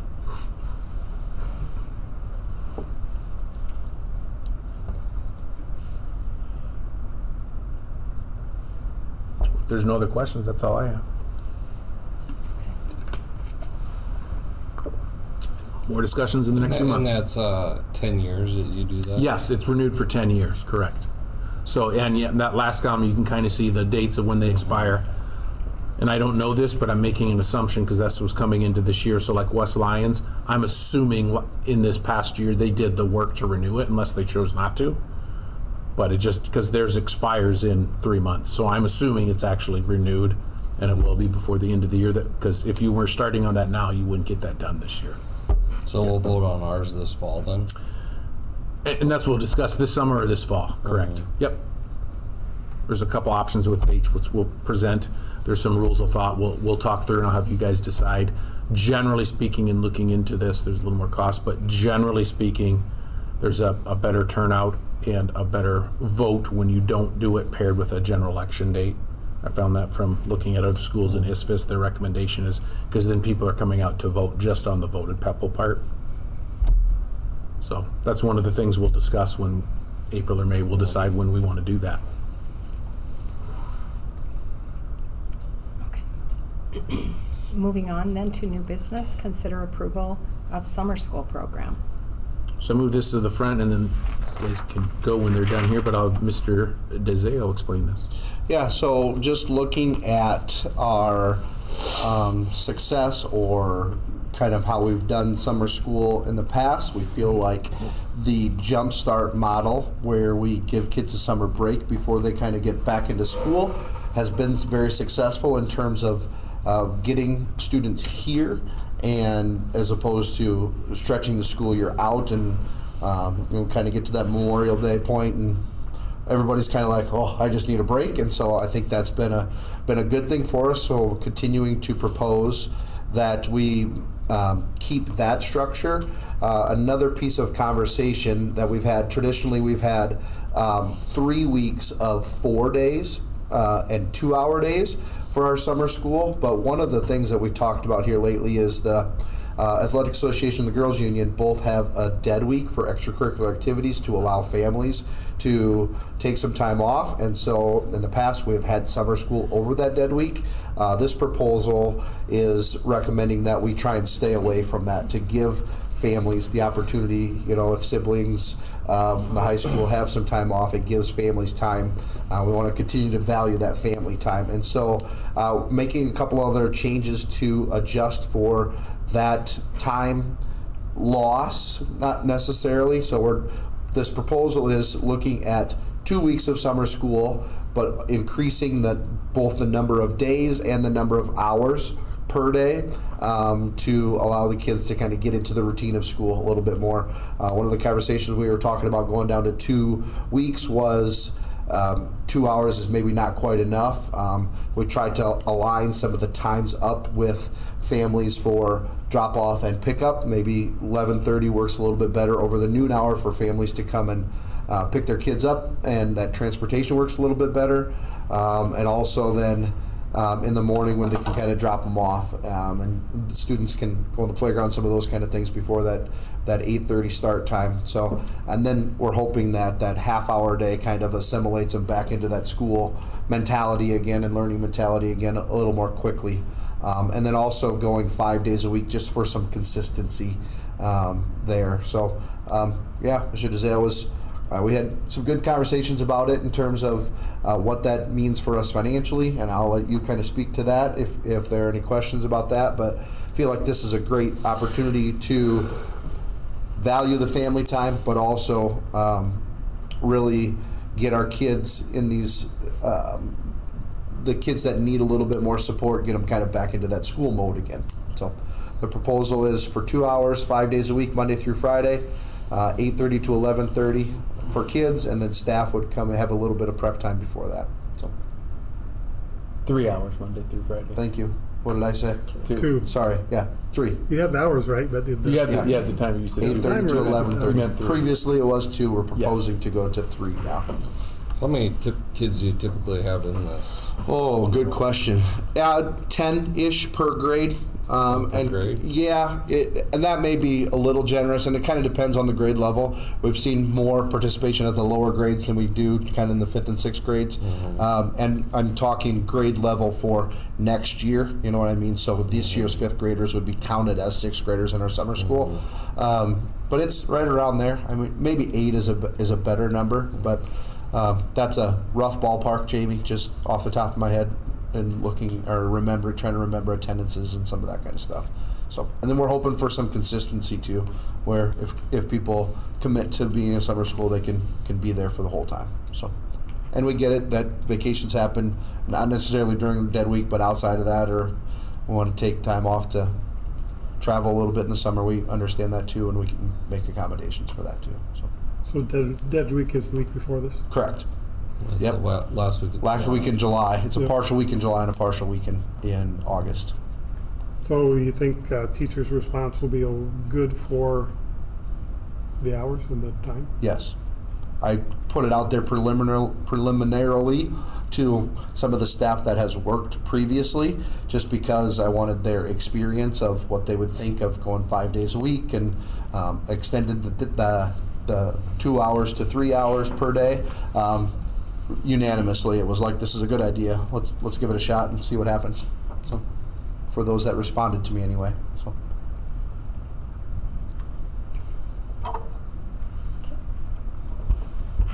Any other questions there? And yeah, the services that we'll continue to provide will be a lot of the same stuff that we've done, just maybe a little more in depth, and opportunity to dive a little bit deeper in with 3-hour chunks of time versus 2. Is there a motion to approve the summer school program? Is there any part, he said something about you were going to talk about the financial side? Oh, yeah. Because if you do the math, 5 days at 3 hours for 2 weeks, so 3 hours a day, and then you have 2 Hold on a weeks, and second. it's about. We used to do 4 days for 2 hours. Yeah. Yeah. Right. So that's what we'd move to. So 10 days over 2 weeks at 3 hours, just doing the math there, that's 30, right? Where if you did 2 for 4, 8, 12, that's only 24. So there, overall, there's a few more hours, but we estimated it'd be a little, about 3,800, not quite 4,000 bucks increase. 2,800. 2,800, sorry, yes, sorry, Just under 2,800. 3,000. Just under 3,000. 2,800. What does that come out of then? We use our at-risk funding to pay for that, yes. So there will be a little more cost to this model, but I think there's enough benefit, and in the grand scheme of things, it's not huge or a backbreaker, if that makes sense. And it's based on ISAS This results. ISASP, also our state reporting screeners, so Okay. FAST and already Okay. proficiency from those according to the state as well. Okay. And then there is some teacher recommendation. This kid just kind of, this student just kind of struggles getting back into the groove of school. They would really benefit from a couple of extra weeks of getting into the groove of school before school actually starts. Just some of those kind of things. So, yep. Okay. But mostly based on the assessments. So you can't just call and sign your kid up. No, Okay. not necessarily. We can have that conversation. Band Sure. at daycare. That's exactly what it So is. the at-risk fund has money in it for this type of stuff, right? Yes, we might have to change, because we always attempt to, through various things. We usually have more uses for it than dollars, because you want to zero it out, because it doesn't carry over. Oh, really? And so forth, so we typically do, but we pay for it out of that and Okay. shift something else around. Make a motion to approve the summer school program as presented by the DeSales. Second. All in favor, say aye. Aye. Okay, that's passed. Consider approval of construction bids for facility improvement projects. So we just need to formally do this, move ahead. They have been given orders to proceed based on the assumption and meeting some of the things we put in place in terms of, you bet, thank you guys, in terms of some of our estimates and models. But officially here, I'm gonna open the bid tab on the elementary first. And this is kind of what SiteLogic uses to fill it out, so that you can see this isn't the greatest example. So doesn't mean that there wasn't more interest in this, and we had some vendors, but some ultimately, those that ultimately, it's kind of an interesting process. I've never really been a part of that directly, and so they'll have people there with envelopes, but it doesn't mean they're kind of seeing each other out and turn it in. L&L's the only one that ended up submitting a bid for the overall project, and then we opened that up. There were several subcontractors, but a lot of them then will put their bids with the general, so that we don't see that, but they'll get it to L&L. So that was their bid for the overall, and based on SiteLogic's estimates a few weeks ago and where they were hoping and what we were trying to ballparking, it came in lower than what we were guessing. So that's why when I contacted you guys and said we received some positive bids and good news, that is good news there. So we were pleased with that. So that would be for the elementary portion of the work, the geothermal, HVAC, and then the how do we want to call it? That entry. The entry, the remodeling of the classroom to make that the new office and secure entrance, and then changing the existing office to some classroom space. That's what is all included in that. Came to a little over 2.9 million. And I want to say a few weeks ago, they were hoping that 3.1 was SiteLogic's estimate, if I remember right, a few weeks ago. This is for the high school and the middle school part. That includes the work on pulling the wires for the fire alarm system at the middle school and the high school, and then the secure entrance at both, and the roof work. There was some concern that overall it would be bigger than what we can potentially afford to do through the revenue bonds. So as a way to do that, they added in the bid package these alternates. So there are different pieces of the roof to do, so that if we had to cut something, maybe we don't do the whole middle school roof, we just do a portion of it. That's what those alternates were. Things came in well enough and under budget that we're confident that the whole, at the bid price here, the whole package can be done together. But that's why that happened. We did get one contractor that bid the roof just on their own separately, and then L&L came back and ended up doing that as a whole package included. And then there was another builder that built the package as well, and you can see they were significantly lower. There's about $100,000 difference in their bids for the high school and middle school portions of that project. Kind of gives you an idea of their bids. So basically L&L, if you include everything with the roof package in total and the work for the fire alarm and the entrances, came to the high school, middle school portion came to about 1.4 million. And so you're adding those two together. As we move through, there'll be more specifics that's presented to me as well, but this is what the overall package looks like. Where's L&L out of? Sioux City. I believe, and I could be wrong on this, but we're looking, I'm pretty sure they were one of the contractors or the main ones when we did the band edition.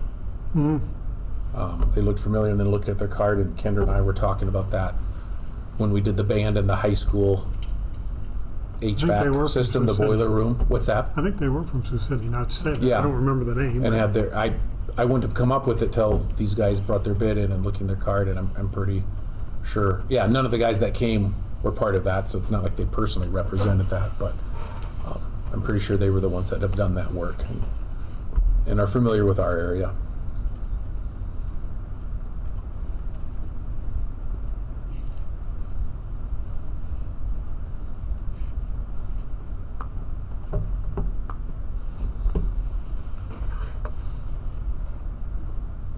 Questions I can answer for you.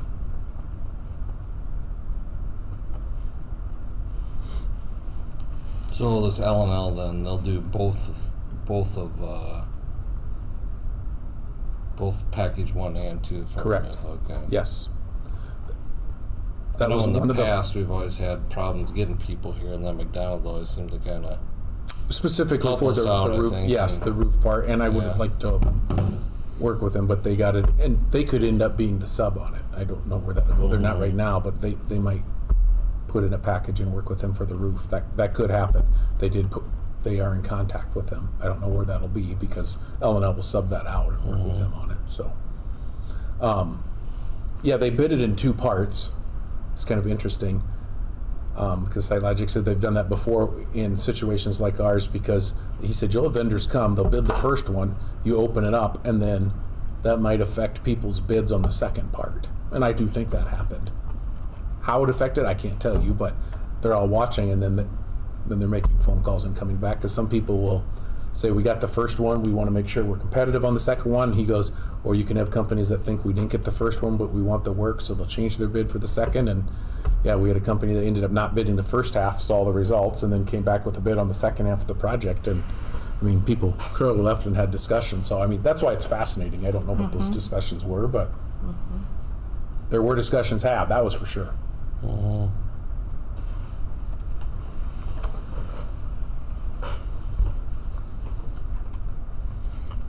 Okay, any other questions? Okay, I'll ask for a motion. Make a motion to approve L&L Builders, the bid for elementary and also the middle school, high school remodel construction projects. Okay, is there a second? Second. Okay, all in favor say aye. Aye. That is passed. Resolution declaring an official intent under Treasury regulation. I'm not going to read the whole. No. So before we can do that, we'll have to have a motion to, and a second to approve of this, but we do have to read the resolution, if anyone would feel so inclined to do that. And I did print out and highlight the parts that need to be read. Need to be read for this part. Good grief.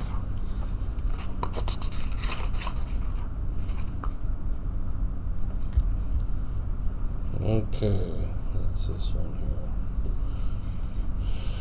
here. Resolution declaring an official intent under Treasury Regulation 1.15-2 to issue debt to reimburse the school district for certain original expenditures paid in connection with specified projects.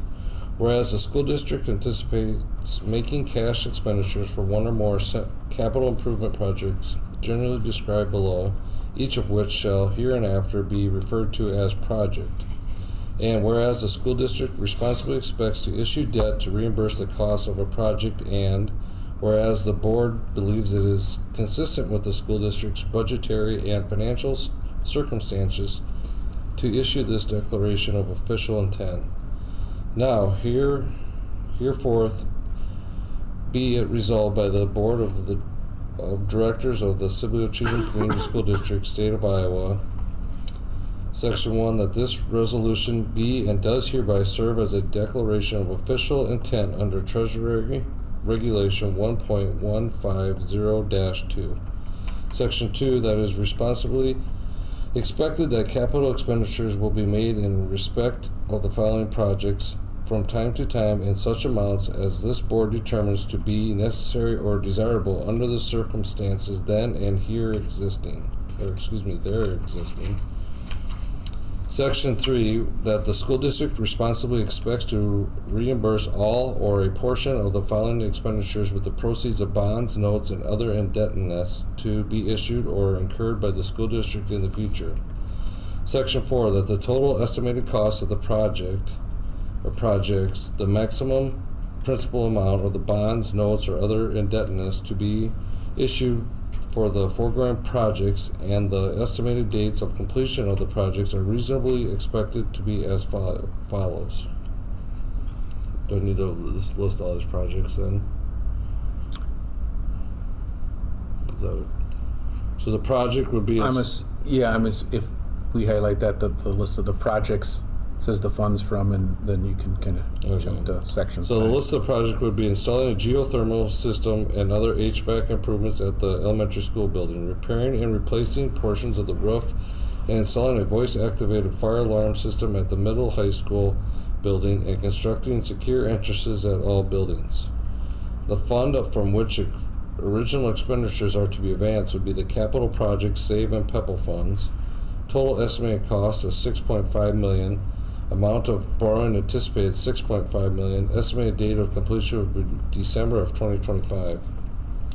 Section 5, that the school district reasonably expects to reimburse the above mentioned project costs not later than the latter of 18 months after the capital expenditures are paid or 18 months after the property is placed in service. Section 6, that this resolution be maintained by the Secretary of the Board of Directors in an official intent file maintained in the office of the Secretary and available at all times for the public inspection, subject to such revisions as may be necessary. Is there a second? So, Oh, to kind of go ahead. explain, before we go on here, to explain what we all read here, in addition to allowing us to use the revenue funds for the project, this also allows us, once it comes in, to pay for things that we reimburse ourselves out of the PEPAL fund for things that we've paid for ahead of time. Right. That are factored into the cost of the project, or as a part of this overall. So from the date that we approve this, we can go back, is it 60 days? Yes. Okay, so yeah, from March 17, now we can go back 60 days, whatever that comes to.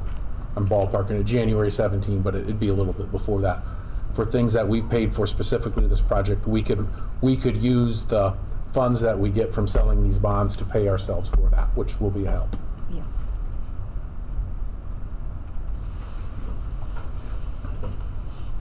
Okay. Now, is there a second, or for somebody make a motion? Do you need to? Was that the Oh, motion? yeah. Is there a okay. second? Yep, I'll second. Okay, all in favor, say aye. Aye. And that is passed. Resolution fixing the date of sale.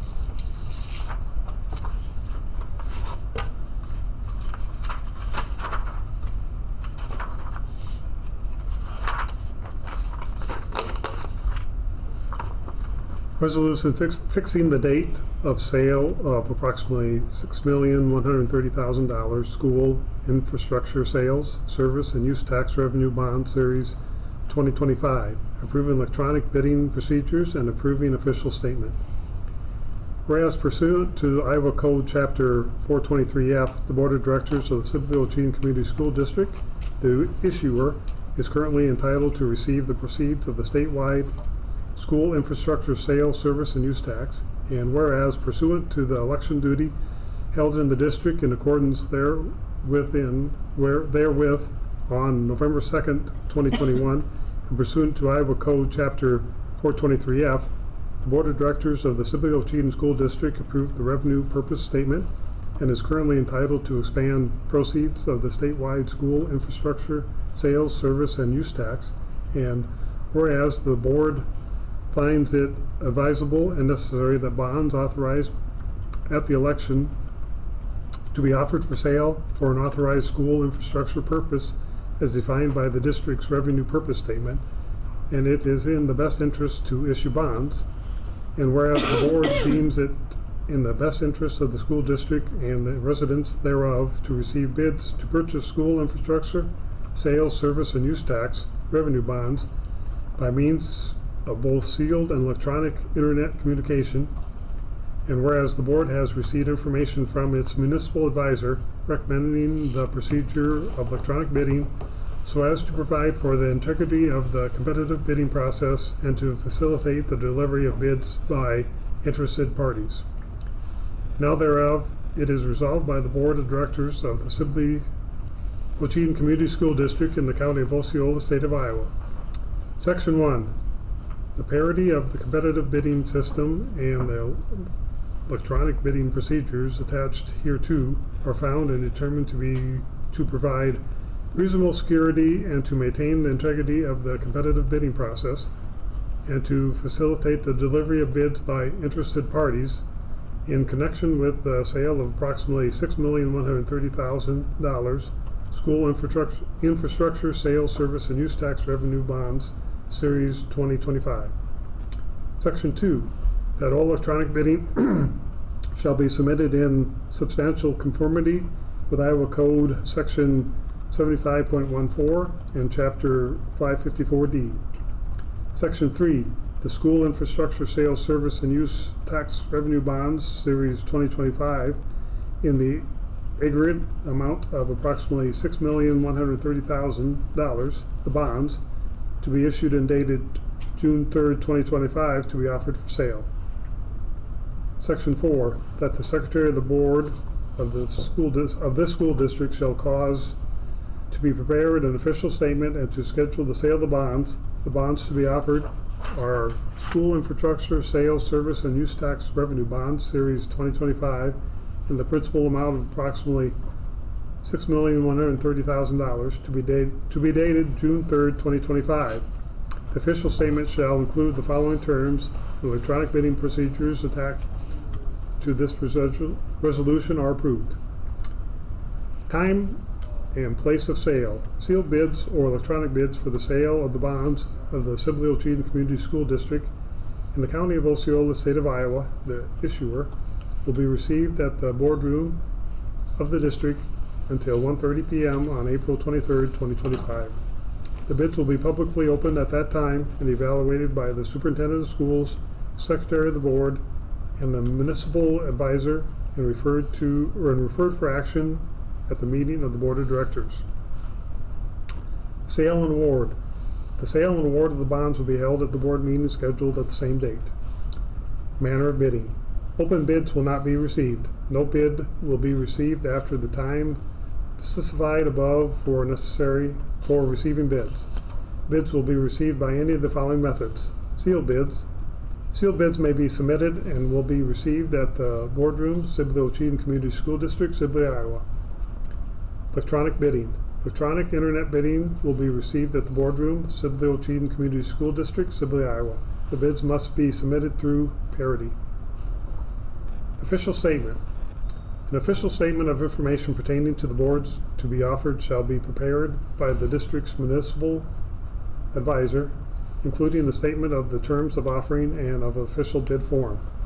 The official statement may be obtained by the request addressed to the Secretary of the Board of Directors, Sibley Waukegan Community School District, 120 11th Avenue Northeast, Sibley, Iowa, 51249, 712-754-2533, or Matt Gillespie, Piper Sandler and Company, 3900 Ingersoll Suite, 110, Des Moines, Iowa, 50312, 515-247-2353.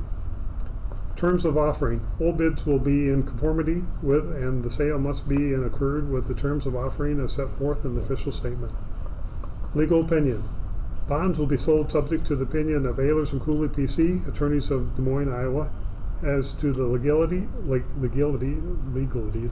of their opinion, which will be furnished together with the printed bonds without cost to the purchaser, and all the bonds on all the bids will be conditioned, except to the extent necessary to issue their opinion as to the legality, there it goes again, of the bonds. The attorneys will not examine or review or express any opinion with respect to the accuracy or completeness of documents, materials, and statements made or furnished in the connection with the sale, issuance, or marketing the bonds.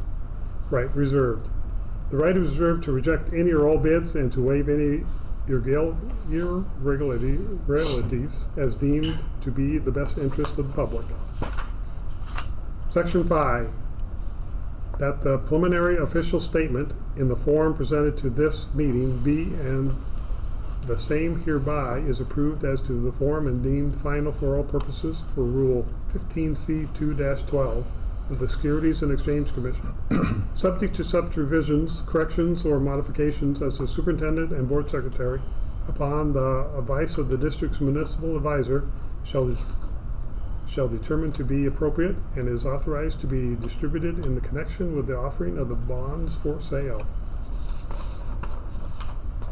So a few things I'm required to tell you guys before we go. Well, number one, this is why we pay Piper Sandler to do this, and the legal stuff with Allers and Cooney. They put this stuff together, so we do this legally. So that, yeah, we approved that last fall. I think 22,500, but they're providing the wordings for this. Otherwise, we'd have to do this ourselves. So the position, I always got to remember, the preliminary official statement is a document kind of listing like our background and our ability to pay and things like that. So that's one of the things that is fixed and provided for through this resolution, and it's attached. We do not have to read through that, thankfully, right? But you've seen that, and then we have that signature page. But it does that.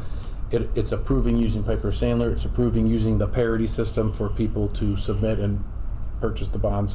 So we're approving all the technicalities, and then it's listing the dates. April 23rd, that Wednesday board meeting, is when we'll officially approve this, and then it lists the dates when the cash will come in from the sale of that. So those are all things that have to be handled from a legal aspect through this resolution. Okay. And I did send that POS, I'm required to say that too, to you guys about a week ago. We have reviewed that, we haven't noticed anything, but they said it's very important. It's really the ownership of the school and the board that is accurate, and from our knowledge it is. And so that's why it's attached to this document, but that's kind of an official document to prove our readiness for this project to happen and the indebtedness from the bonds. Okay, is there a second? Second. All in favor, say aye. Aye. Consider approval of fireworks at the baseball game. The Friends of SO Baseball are looking to do that fireworks again. In the past, the date's been to be determined. It is this year. I don't think it was their initial idea was May 30th. I might have left that on there from last year. That's my apologies. I know that it is accurate. The date's to be determined, and they're trying to pick one that will work. And then as we get closer, it's weather dependent. So we just need to approve to allow them to do that at a date to be determined, which they will work out with Mrs. Elser. Is there a motion? I'll make a motion to approve the fireworks. Is there a second? Second. All in favor, say aye. Aye. Okay, that is passed. Consider approval of forgiving missed time for seniors. So this is on here because we've had a change since last board meeting. We've now missed a day of school. So this is to approve forgiving the seniors. This is not talking about the day in general. This is just the seniors that they would still graduate. And if we would make up any time that we would forgive that. And so that's what we're voting on. I will say separately, I have not intentionally said anything of what we're going to do with that day. I'm not trying to jinx us this week or anything. We'll see where we're at the end of this week. But I will say this, I'll present that in April or May, but hopefully we won't have a lot more days, but really looking at potentially forgiving those because of what we just talked about, the construction project. They're going to be itching to get in the moment we're done with school. And yeah, if we miss a lot of days, we would throw those on at the end and we talk through that, but that's less days for them to work, and I know they're ready to go. So I'm just kind of giving you a heads up. Probably next month, I'm hoping by April we'll have a good idea of being through all of our snow days, and then we'll talk about potentially forgiving them or what those look like in general. But that's why that's not on this meeting. We're just talking about the seniors specifically here. And right now, they only have one. They only have one, and if we approve for giving them, if we would get more, we have, now that we've had one, we're approving those as well. Okay. For giving those as well. Questions, or someone want to make a motion? Make a motion to approve the missed time, forgiving the missed time for the seniors. Second. Okay, all in favor say aye. Aye. Aye. That is passed. Approval of sharing the librarian position. So we've been talking and working our way through this. That's why this wasn't included last month with the other sharing agreements. But as we've talked about, so Dave Johnson's retiring. We're not filling that tag position. Those duties are going to go with Lisa Lodi, who's our librarian. And we're working through, she's going to add the necessary endorsements. So, but in order for her to do that and the tag position, instead of sharing her 1 day a week with HLP, she's going to basically be here 5 days a week to do those duties. Does that make sense? Mm-hmm. But we're going to share her to be the librarian of record with HLP, because you need to have a librarian of record on task, and then she'll go over there on as needed if they have some issues to come through. And we know they'll have a project midway through the year that they're going to need some assistance on, because they're completing their building project. And that's going to be done midway through the year, whether that's at Christmas or spring break. And when that happens, they're going to be moving their library from the existing elementary to the new one. So, like, of course, we're expecting her, or I mean, we're understanding that she'll be spending some time during that time. But for the most part, in a normal week, she will be here all 5 days. Okay, is there a motion? So do we get the credit as far as the sharing? So this is a position we've shared for cost, but you don't get the, what you're alluding to, you don't get the, it doesn't come with operational sharing. It doesn't, you don't get additional you don't get the additional students for it, but most districts that share it, they do it for the cost purposes, right? But we're reaping the benefits of that. So we never ever got those. Correct, we never did get students, it was a cost, that you're sharing your cost. Any other questions? Okay. is there Make a motion to approve the sharing agreement with HLP for the librarian. Second. All in favor, say aye. Aye. Aye. Opposed? And that is passed. Approval of AEA purchasing agreement. Similar to what we've approved in years past, but we have to approve that for the delivery of those products, and most of it's through the food service. It's 50% per case, but what is not spent on administrative costs at the end of the year is rebated back to schools. And as of right now, there's a lot of changes with the EA. As of right now, though, this program is expected to continue. Okay. Any questions? Okay, I ask for a motion. I'll make a motion to approve the AEA purchasing agreement as presented. Second. All in favor, say aye. Aye. And that is passed. Consider approval of PSEO pathway courses with University of Iowa. So Mr. Hertz and myself have spent a lot of time on this, and Laurel is familiar with a lot of this. In short, previously we agreed to set up a PSEO arrangement between us and the University of Iowa. That we had to do. Now that's in place because we have a student requesting this. We have to approve with Iowa to set up the necessary courses that they want to take. And then you have to be within their track or major, and these are the courses that they are requesting for next school year. And they're listed there. I won't read through them all. They're going to take all those classes? They are going to take all those classes. They're Correct. going to have time for anything else?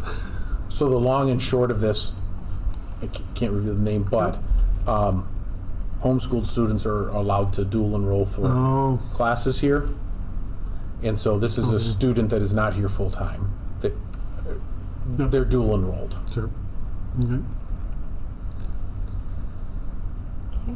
I make a motion to approve the requested PSEO agreement with the University of Iowa. Is there a second? Second. All in favor, say aye. Aye. Aye. And that is passed. First reading of board policies with changes.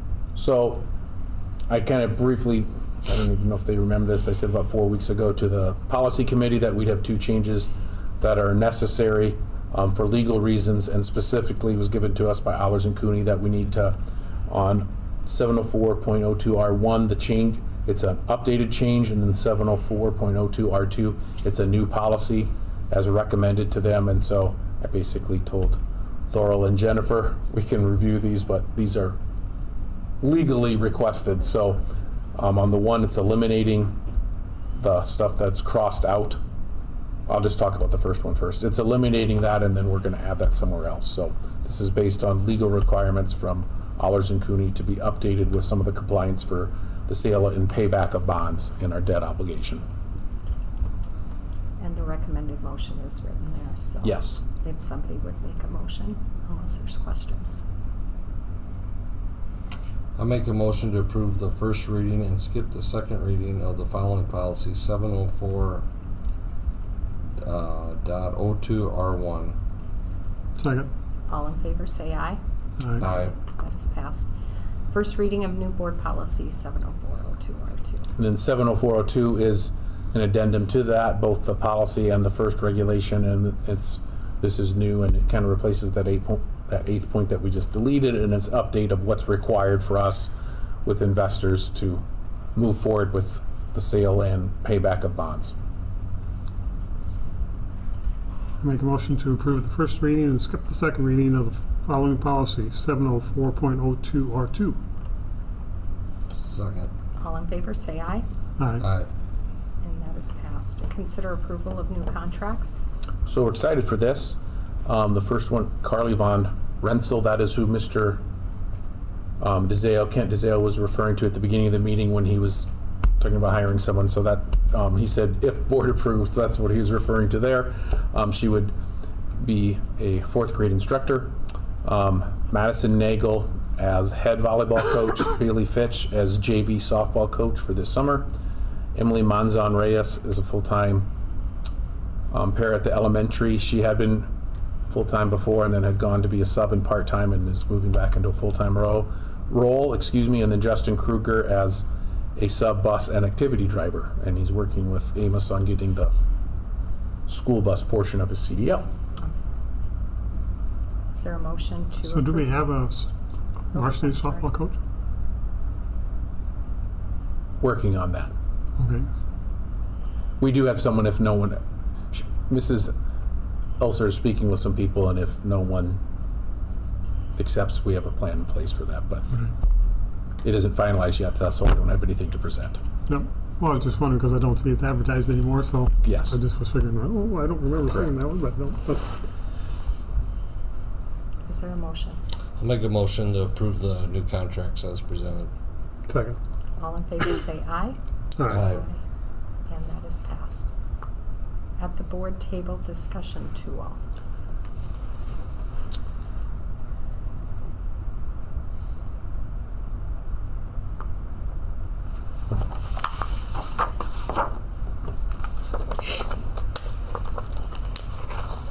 Okay, so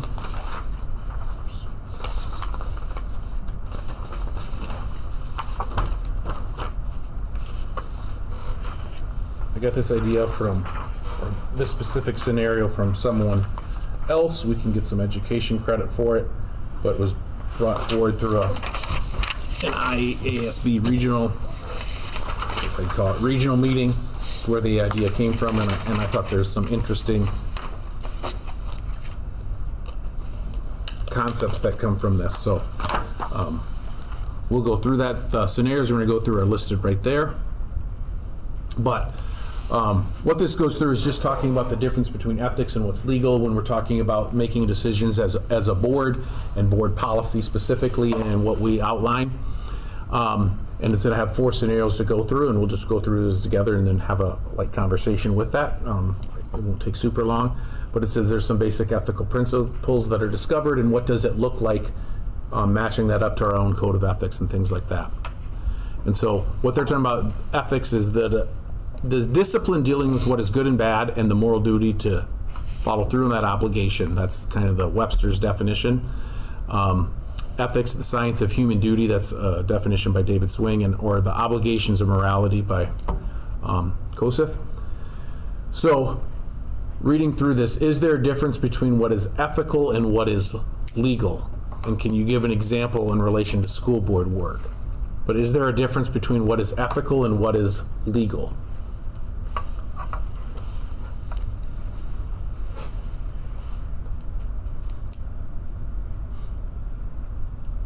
let me reframe this. Could you do something in general as a board that is legal but not ethical? That's what they're trying to get at. Yeah. Right.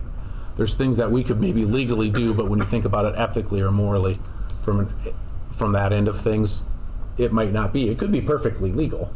And sometimes you can do things the other way too, that there isn't an ethical issue, but according to code or policy isn't legal to do as well.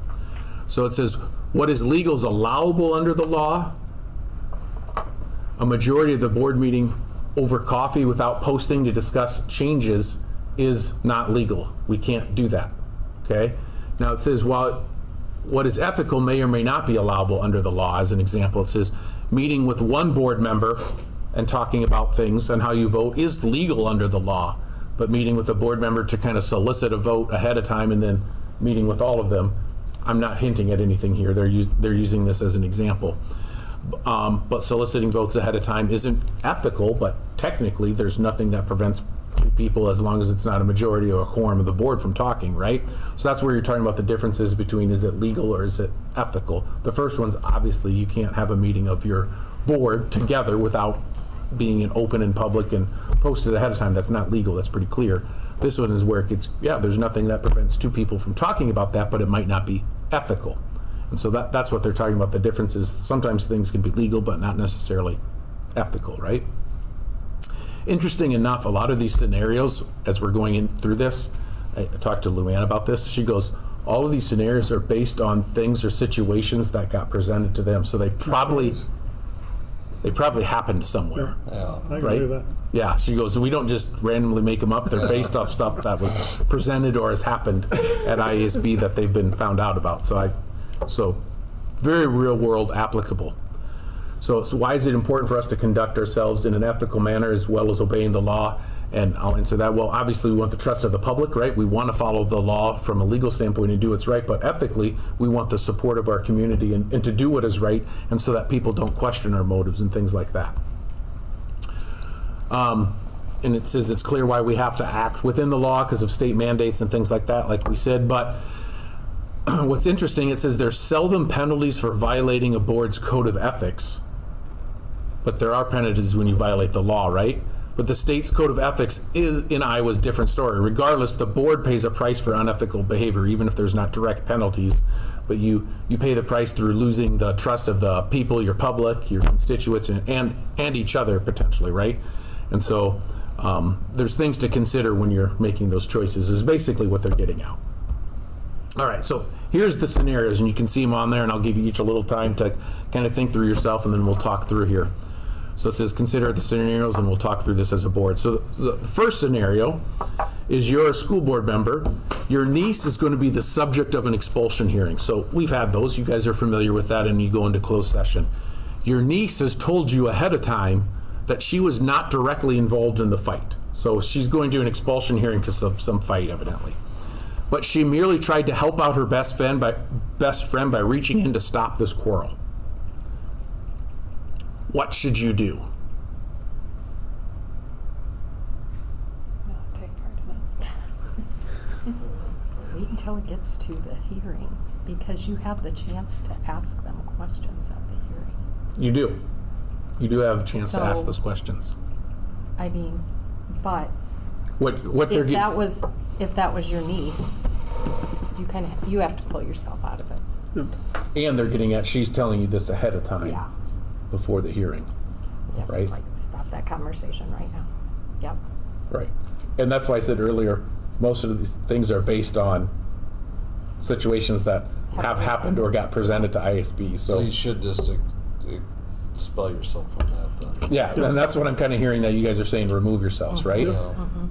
And this is the ethics versus legal. Is there any legal requirement that tells you you have to remove yourself in those situations? Probably not. Actually, yeah, you're right. I don't think there is. But ethically, making that known is different, right? So it says, due process requires board members to remain impartial. And I don't think you said it directly, but you were saying that, kind of going down that line there, Laurel. It says, whether or not you can remain partial is up to you. But as an experienced board member, they quoted saying, this is the time to do what's best for the board and what is best for the child. So In an attempt to take part in the expulsion hearing as a board member would open the whole board to accusations of favoritism, especially if you front-loaded or they had asked this of you ahead of time. So you might remove yourself, but then wish to attend the hearing as a family member if they asked you to be a part of it. They said it was their niece or something, right? But making it clear that you're there as a relative and not as an acting board member if you can't be an impartial and you're acting on behalf of the student, right? Because as board members, we've talked about how you, on those things, whether that's an expulsion hearing or the recommendation for a termination or anything else, that's why you're impartial, because if we get to the point where that's appealed, we have to present that to you as a board. So you hit that one right on the head. Okay. So this is, we're a 5-member board. They're using this scenario as a board that's 7 members. You could change the numbers to be 5, but you'll get the point. So you're a school board member. Your board just voted 4-3, so they voted in favor to privatize your transportation department. You were not on the prevailing side, so they're saying you individually were on the 3 side. You believe it will ultimately result in less convenience for parents and maybe even a less safe environment for students. A reporter approaches you after the meeting and asks how you feel about the board's decision, knowing full well how you voted, right? You feel it was a wrong-headed decision, but you also feel that you need to have the integrity to say so. So what should you do? So you're done with the board meeting, the vote went through, it moved forward, but it wasn't unanimous, is what they're getting at. How do you respond, or how do you handle that in public?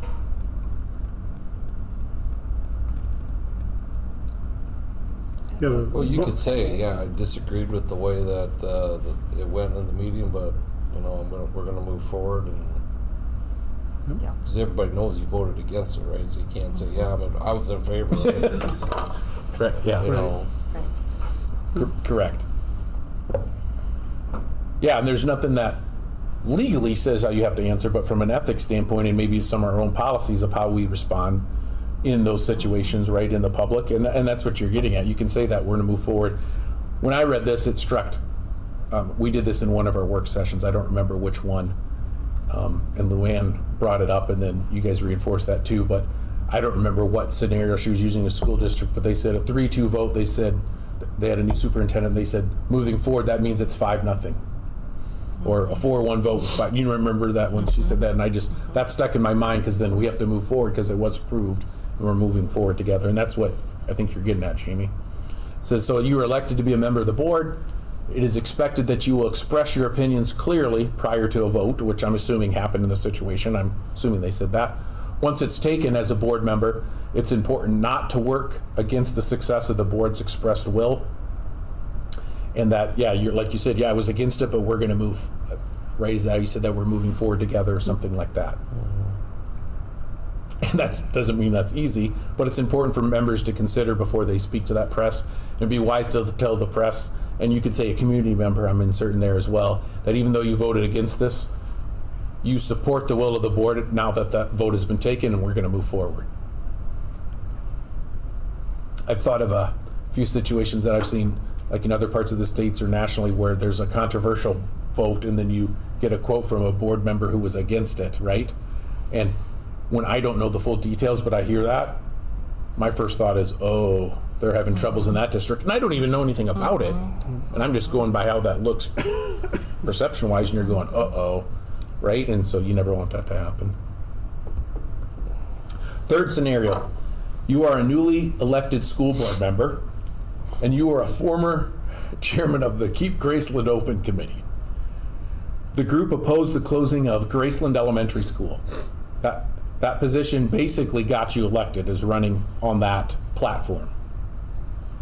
Since you have been on the board, you have received information regarding why the economic and curricular reasons dictate the school must be closed. However, to vote to close the school would be letting down all of those community supporters. What do you do? So if I was summarizing, you kind of campaigned on this issue, but once you got on the board, you kind of saw the other side of things and realized why they made the decision and actually flipped positions, support it. I think I'd make sure during the discussion part of that decision that you bring up, possibly facts that you weren't aware of, like it's stated here. I mean, if you learn new information, that can very easily change your opinion on something. So, I mean, you can't promise that forever, especially if you get new information. That makes a difference for the district. I don't know, what do you guys think? Then you need to be able to tell that to your, Explain it to people. Yep. Yeah, but I mean, you could easily bring that up in discussion too. Yeah. So this, yeah, you're right, and this wasn't on here, but was on notes I read or something leading into this, but they say ethically you have the right to weigh the factors and change your vote. Ethics, you should be able to. They said actually legally, promising a vote to someone ahead of time and then not changing based on facts is actually more of an issue, right? Right. And not that saying that they promised anything here, but you get into trouble when you promise a vote like to this group or whatever, and not that there was anything underhanded happening, but they say actually that's more of an issue when you promise and you don't change based on facts. And you guys have said that all. You're elected to cast votes in the best interest of the children of your district. Once you have the information indicating the condition of the district and the educational needs of those children and how that dictated the school must be closed, your responsibility is to those children in the district, not to the people or the group who elected you. Right on it. And I always think that is a great time in your discussion piece when you're meeting as a board talking those things through, that the public can hear that. And then you can directly and clearly give the reasons why you made that choice. All right, the fourth one. You're a school board member and your spouse is a teacher. I like this one and I'll explain why in a second. So you're a board member, your spouse is a teacher, your spouse's age and experience in the district means he or she could take advantage of early retirement. The superintendent has recommended a policy which would not only be financially advantageous to you, but would also allow for that fun family travel that you've been longing for. But you truly believe that this would be a good for the district and you want to support the superintendent's recommendation. So, number one, your spouse works for the district. They would benefit from this policy if you approve it, but financially, everything's saying that they should do this, and the superintendent's recommending. So you're not going against any recommendations here or anything that they said, right? It's all in support of the superintendent, and you will benefit, or your spouse will benefit from it. What do you do? see you later. Not touching that one. Well, you really can't. And You sit in the I mean, corner years and ago, we watch. did have we had a staff member who had a husband on the board, and I believe, if I remember, this been a while ago, that if it was decisions that were made that would affect, like this type of thing, decisions that would affect them, that they would have to withdraw from voting. So, I mean, it's a no-win if you try to take part in that. And ethically, it's wrong, but legally, I don't know. I don't know that there's anything, because legally you can run as if your spouse works for the district. Okay. And I don't know that legally, I don't know this, that anything's precludes you from voting for that. I think ethically, you're right, you want to, at a minimum, make that known ahead of time if people don't know, hey, we could benefit, because your spouse could work for the district and you're voting for the early retirement policy, but they're not eligible for it too, right? Right. Here they're saying they're eligible for it and remaining objective in that they benefit from it. And they recommend them, what you said, abstaining from the vote and letting people know. It's kind of, I liked it because you benefit from it, but the school was too. They were recommending it, Yep. So it made it look innocent, and maybe in the end it was. It would have been a lot easier to say it's unethical, but obviously if you voted for it, but the superintendent was recommending no, but you wanted to vote for it because it benefited you purposely, but that makes it too obvious. That's why I said I like this one, because the superintendent was recommending it, it looked like the school wanted it, and you benefit from it, right? And that's why they said recommended, knowing that and abstaining from the vote. And you could say your thoughts during the discussion. Hey, we're going to benefit from this, but I still think this is the right thing, but I'm abstaining when the actual vote is taken. So, the conclusion, it's just talking this through and looking at our own ethics policy. I'm not going to go through this slide by slide here, but what I wanted to point out here, exit from that, and what I attached is just in our own policy 204, our code of ethics and how it's written, and it just lists some do's and don'ts, and I won't go through these all, but it says as a member, I'm going to listen, respect the opinion of others. We've looked through some of that, but it says what your responsibility to the district and the community, considering yourself a trustee of public education, an important responsibility of the aims, methods, and attitudes of the district to the community. It goes through those different things here, and cooperating and how you cooperate with other board members. And so that's how our code of ethics, and not that we've reviewed this since, we've reviewed it, but we haven't adjusted it since I've been here. But there are a lot of good points in here, and many of the things we talk about when it says, what does your own policy say? It maybe won't address, and you can't address every situation specifically, because you can't address everything specifically up front. We'll just say it that way. But I think putting in the frame of mind, I think when you act ethically in terms of making choices that are the best for the district as a whole, right? Versus not making a choice based on one small contingent. I think that's one way that you can kind of sum up the ethics here and doing what is right and always making it a public decision. It says not discuss the confidential business at home or in the street or in the office, as an example, and we've talked about that one before and tonight too. So I just thought I'd finish with that and what our own ethics policy is for the board. Any other comments with that? Good to be reminded. Yeah. Okay. Before we move into closed session, does anyone need to take a Yes. bathroom break? Okay.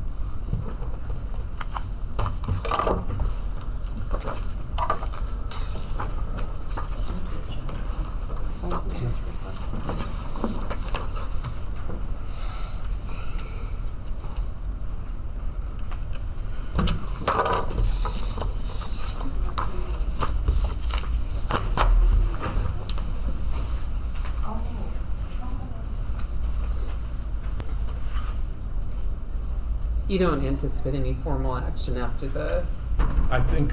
this is kind of more the, kind of like your I think- quarterly. Yeah. Wait. Yes, but this is my annual. This one is, Yes, okay. correct. It is my annual Okay. one.